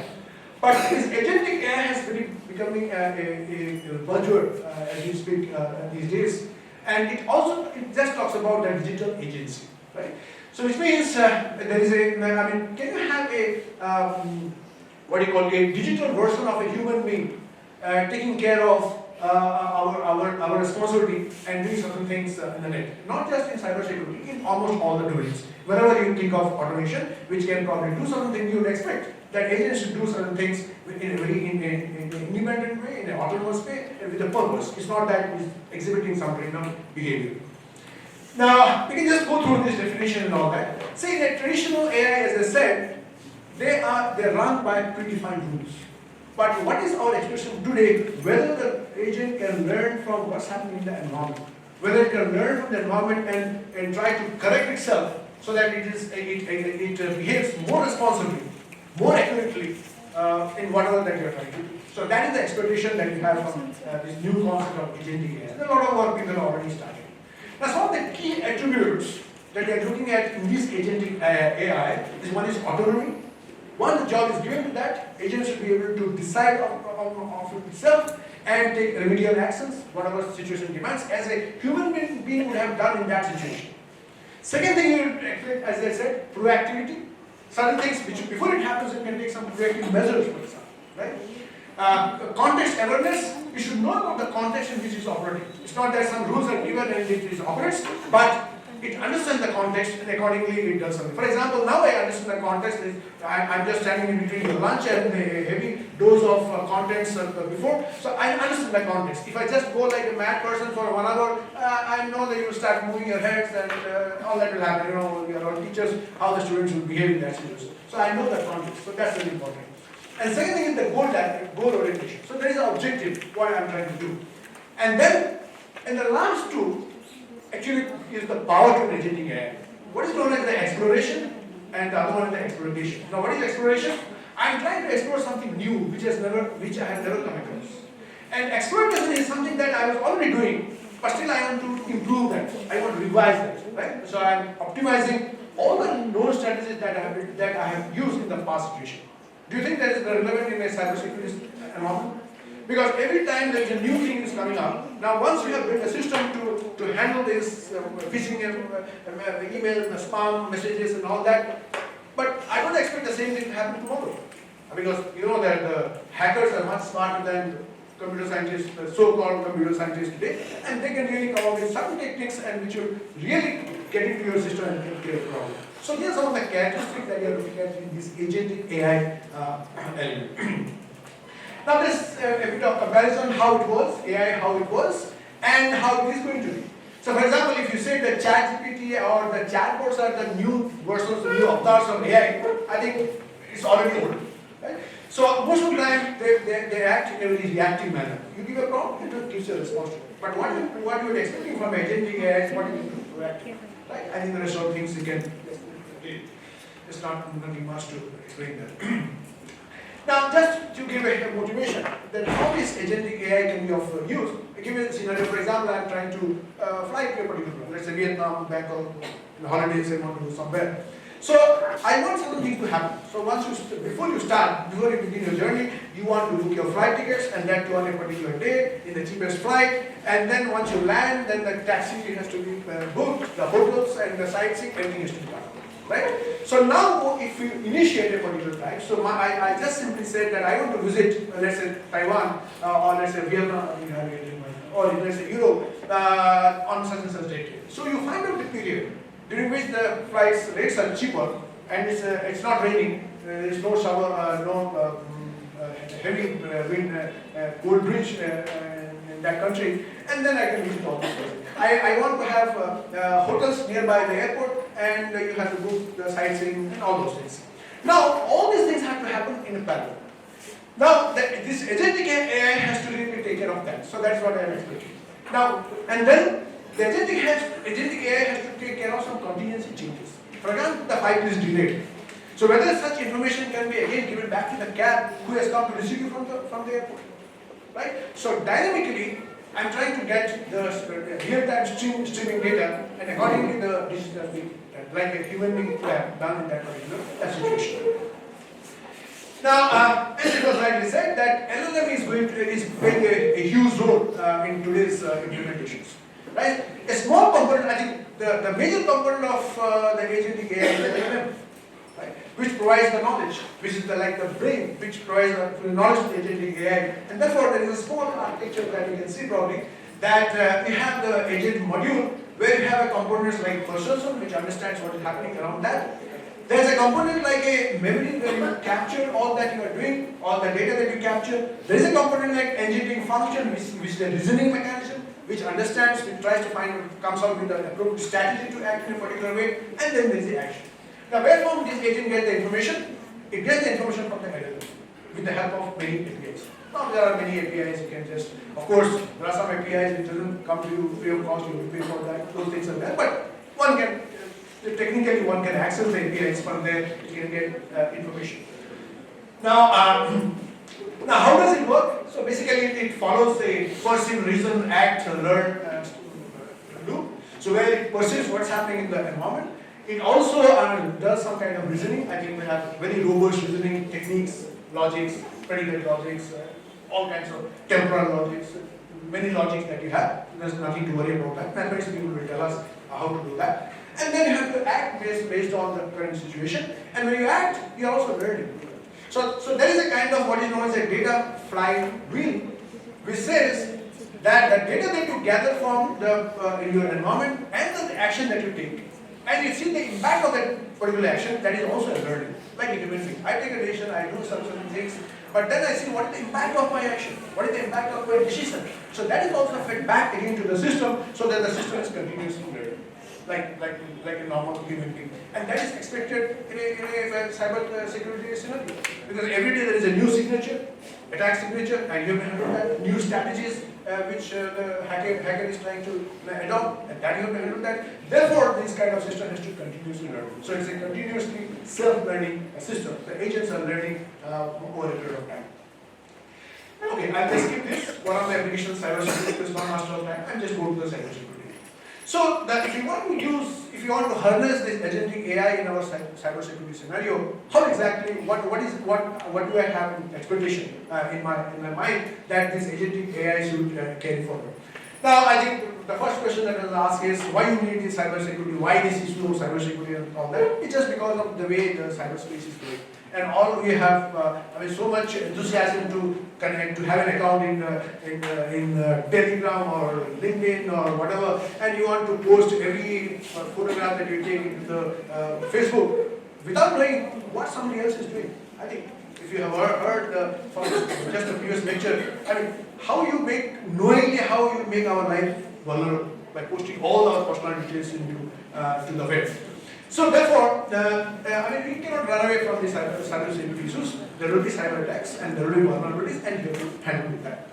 So we need agentic AI, where these agentic components are supposed to do these kind of things. For example, they should be in a position to detect any kind of threat assessment proactively.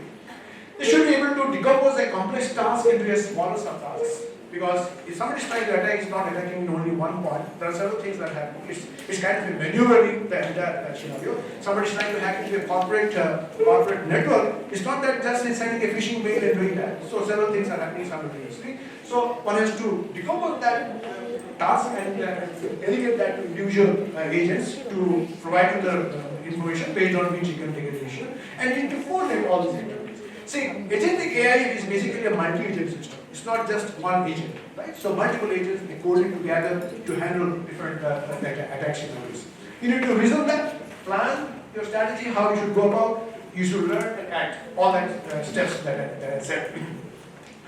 Now, there are some of the use cases or some of the activities that you expect that the agentic AI to perform. the autonomous threat detection and response. That's one of the activities that we just do, where the agentic AI can continuously monitor network behavior. I'm sure that many of you know about ITS, Intelligent Information Systems, right? So in ITS, there are two ways. One is the anomaly based, and the one is signature based. But you cannot build a system which can understand all signatures, because the new signature attack signatures are coming every time.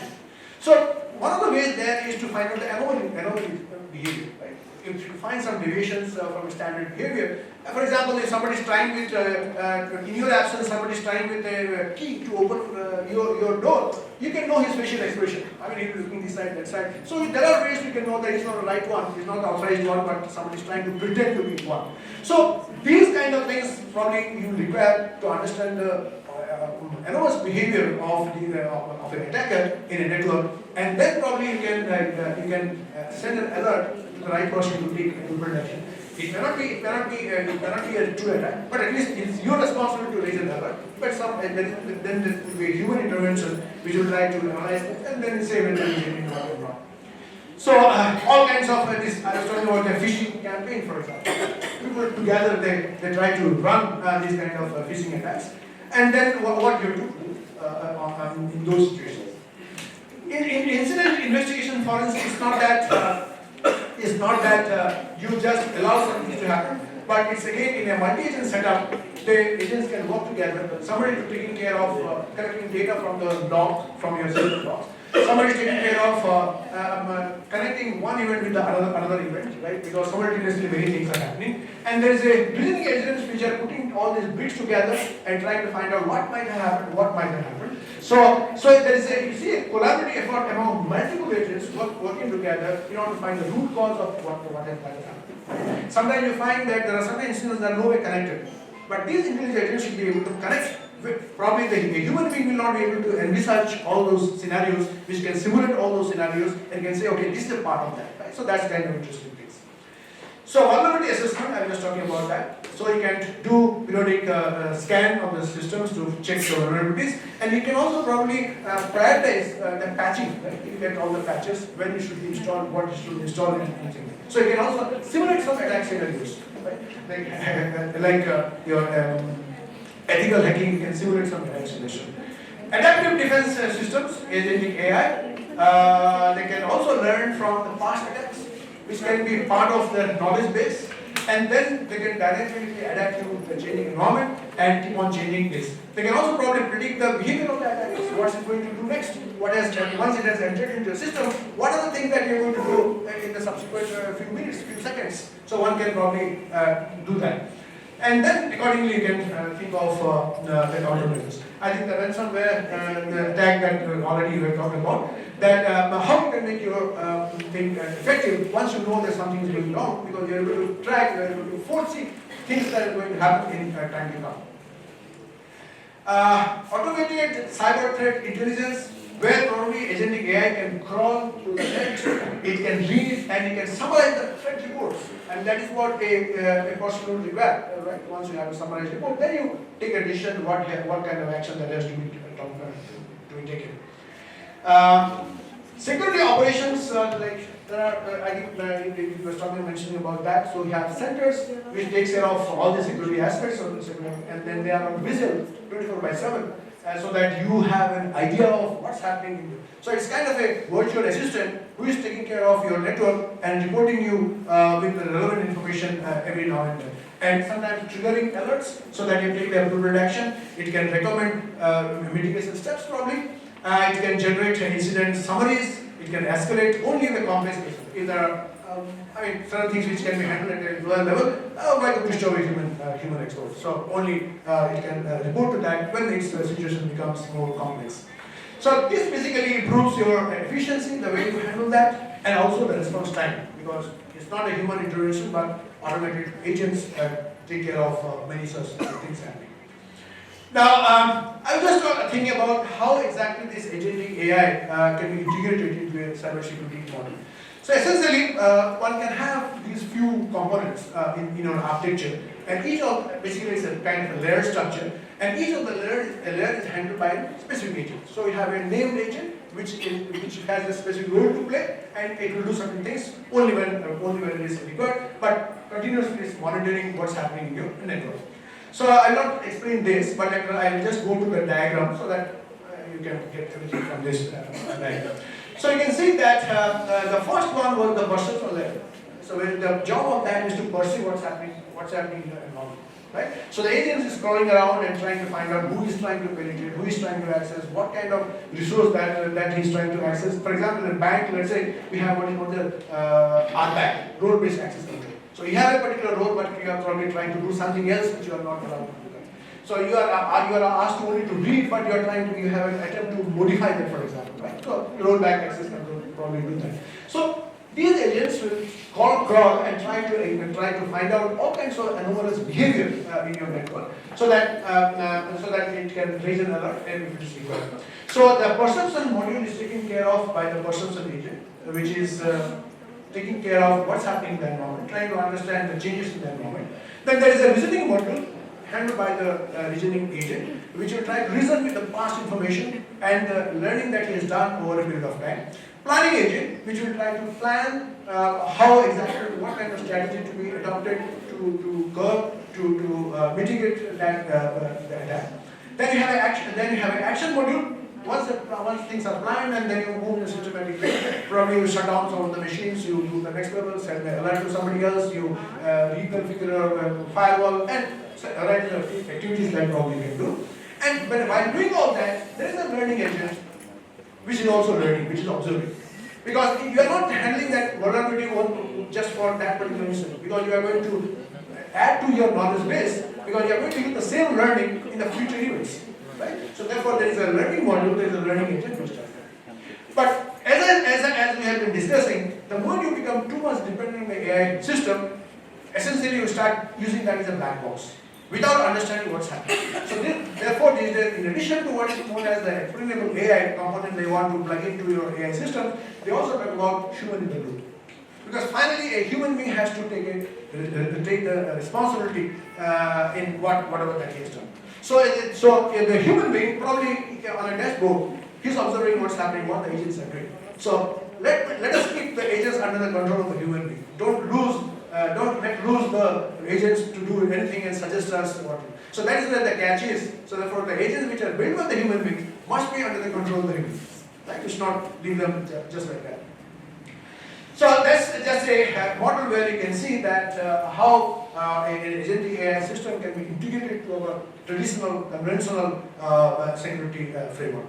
So what are the advantages? Of course, the speed, the scalability, and the consistency, adaptability, proactivity. So these are the normal features with which we all started, that we would like to have these features built into this agentic AI integrated system.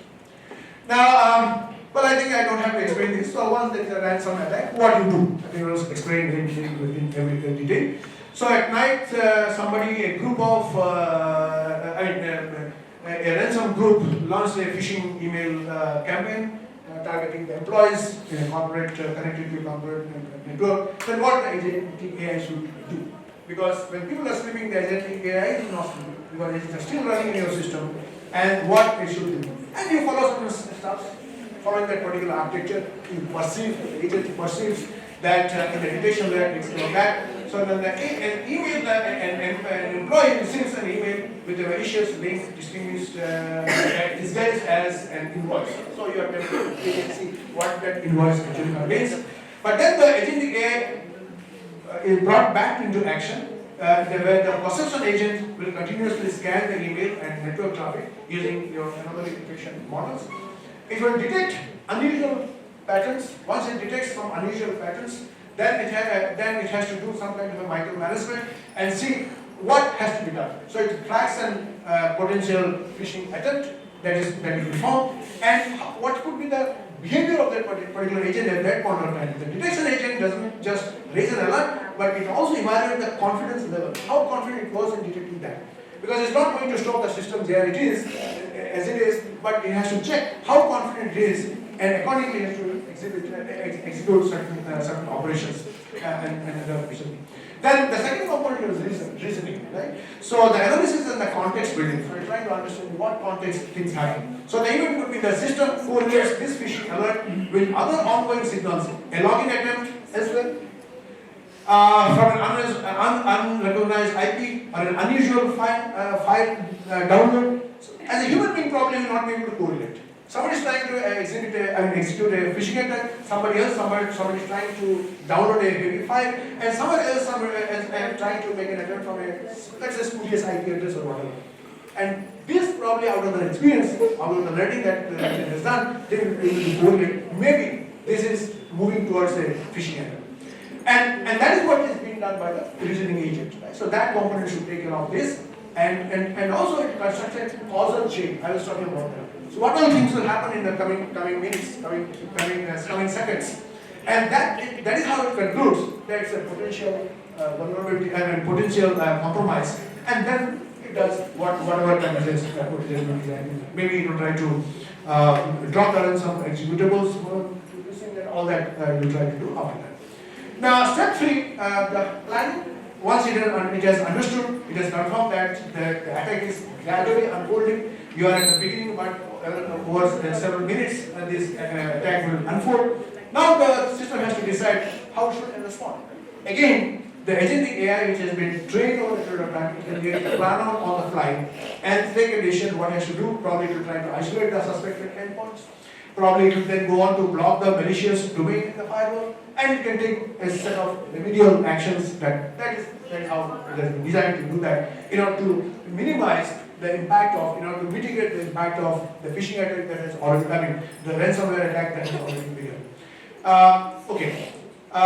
Then of course the execution layer will takes care of the automated mitigation. So it will try to quarantine the employee's laptop, it will terminate the malicious process, maybe it will also push some real-time policy updates, right? So such things can be initiated after that.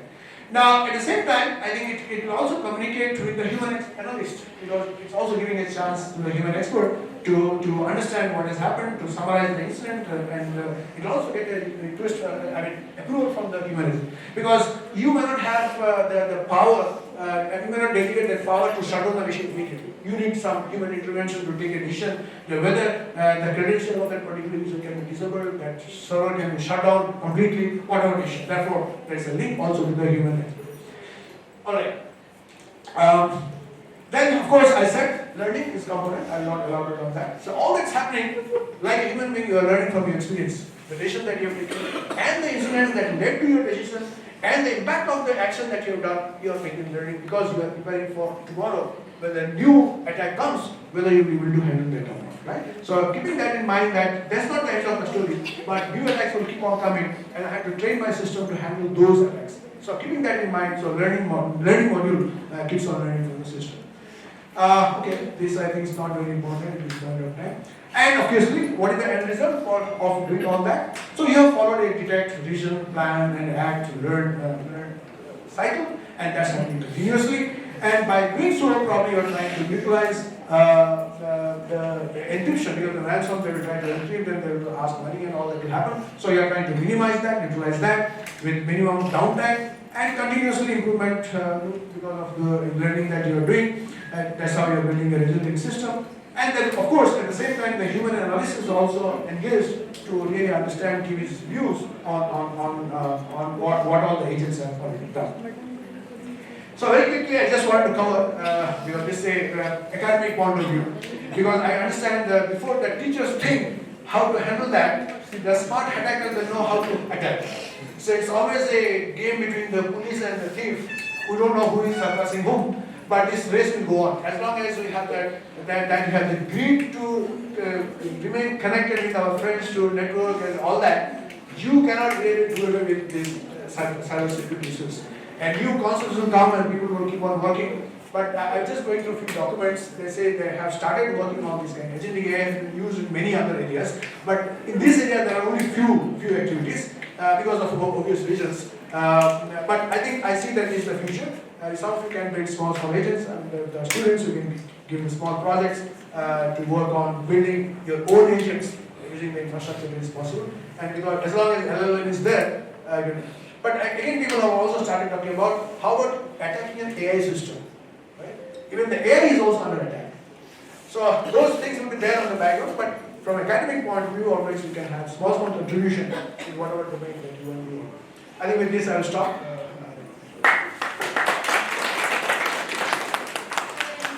If you have, yes, if you have Thank you very much, sir.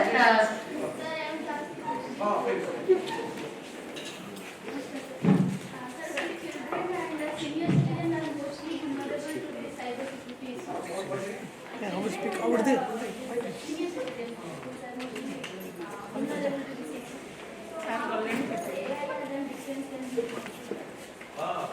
So the question is, mostly our children and the senior citizens, they are the vulnerable points in the cybersecurity because they are not aware of certain things. Children probably out of curiosity they will play, they will get into problem, and because of lack of information, the senior citizens will also get into the trap of that. Well, I think for them, see the way the attackers are trying to attack and get into your system will be a problem. So, for example, very recently, when my father, just 1 year back, he had that issue. He's a pension holder, he had an issue. And when you report to the police, also, I don't have to blame anybody. So, they really cannot help you immediately because of which, like somebody said, that if the cost is involved is not more than 5 lakhs. They will never take it. That's the issue. But I think the awareness is the only problem. Even I also asked my question to myself, even if we know so much of things, interact with people, we cannot protect ourselves. Because sometimes, for example, okay, that also I don't want to support to tell, but let me tell. Our vice chancellor of Gaurav University, she was under digital arrest. And she had to give about 16 lakhs. I don't know why and how he did that, but for the second time when the attacker was trying to do the same thing, that time she went to the police station and they came to the rescue and somehow the person was caught and all that. But till now she has not got the money back because the person said the money has been they are trying to pay sale, but that is how it happens. When the literal people can be under digital arrest, say somebody says like you are explaining also, so somebody says that you are sending a parcel which contains something, some spurious items. And sometimes because of your prestige, because of your status, you say, okay, let me pay 2-3 lakhs and get rid of that. How many people do that? How many people have the guts to go to the police station and get into that hassle and be there in that scene for a long time and see that there is a logical end to that particular case? So therefore, I think awareness is the only point. I don't know, technically there will not be there cannot be any solution, that's what I'm thinking. If you want to add something to that because you have no practical. So there are some new software coming up. So most of the antivirus companies are also working on it, Trend and all. So they have an agent installed, like your antivirus. This new component also monitors the video calls that you do, Zoom calls and all that. So it can identify the similar agent that will monitor the tone of the person, that will monitor the video. It will try to evaluate if that is AI generated video, deepfake, or is it a fraudulent like digital arrest kind of a call, depending on the tone. It is not very successful still, but there are certain components already. Major antivirus companies are pushing it. So they'll be like the add-on to your Zoom or Teams plugin into that. So it is being developed, but it is not yet very successful. When you switch on your camera, so it starts recording that and it will start listening to the conversation. The moment you turn on your Zoom call, most of these are through Zoom and Teams calls, right? So the moment you connect to a Zoom call, it starts monitoring that Zoom call. And if it identifies a suspicious tone, if it identifies a suspicious fake video, then it will immediately raise an alert. That also comes with a price and it's kind of service. Of course, yes. That's the reason it's not yet with us. There's an enterprise solution, but yeah, someday I hope like how we're getting cheap antivirus for 500 rupees per year. This would also be an essential component. Like your CCTV camera, you have to install that in your. It's just the software that you install. Like your antivirus, it will come with your antivirus going forward actually. But again, privacy concern will be there that somebody else is monitoring your video and audio. But now since Apple Intelligence, Moto Intelligence, all these are built into your laptops, your phones come with built-in AI engine. If these can leverage those existing AI engines on the hardware and not send the data outside, then it will be more useful for us. So it's still work in progress. didn't work for us at least. But still you have to stay for it. Thank you very much, sir. Your words have truly broadened our understanding and given us valuable insights. We got many ideas that have how AI helps in identifying and predicting cyber threats through intelligent data analysis. At last, we knew that truly AI is becoming the backbone of modern cyber security. Definitely, the valuable insights will help all the participants. Thank you. Thank you, sir. May I request our principal, sir, to felicitate our guest. Let's have a huge round of applause.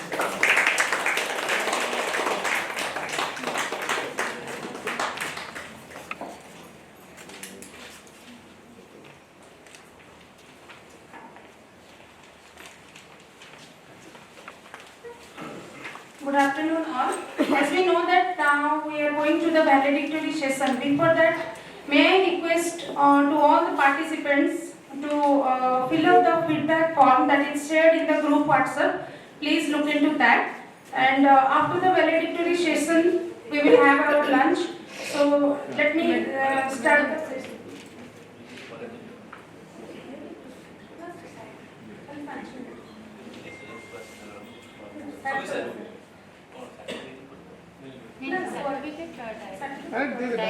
After the lunch, you can collect your certificates from registration desk.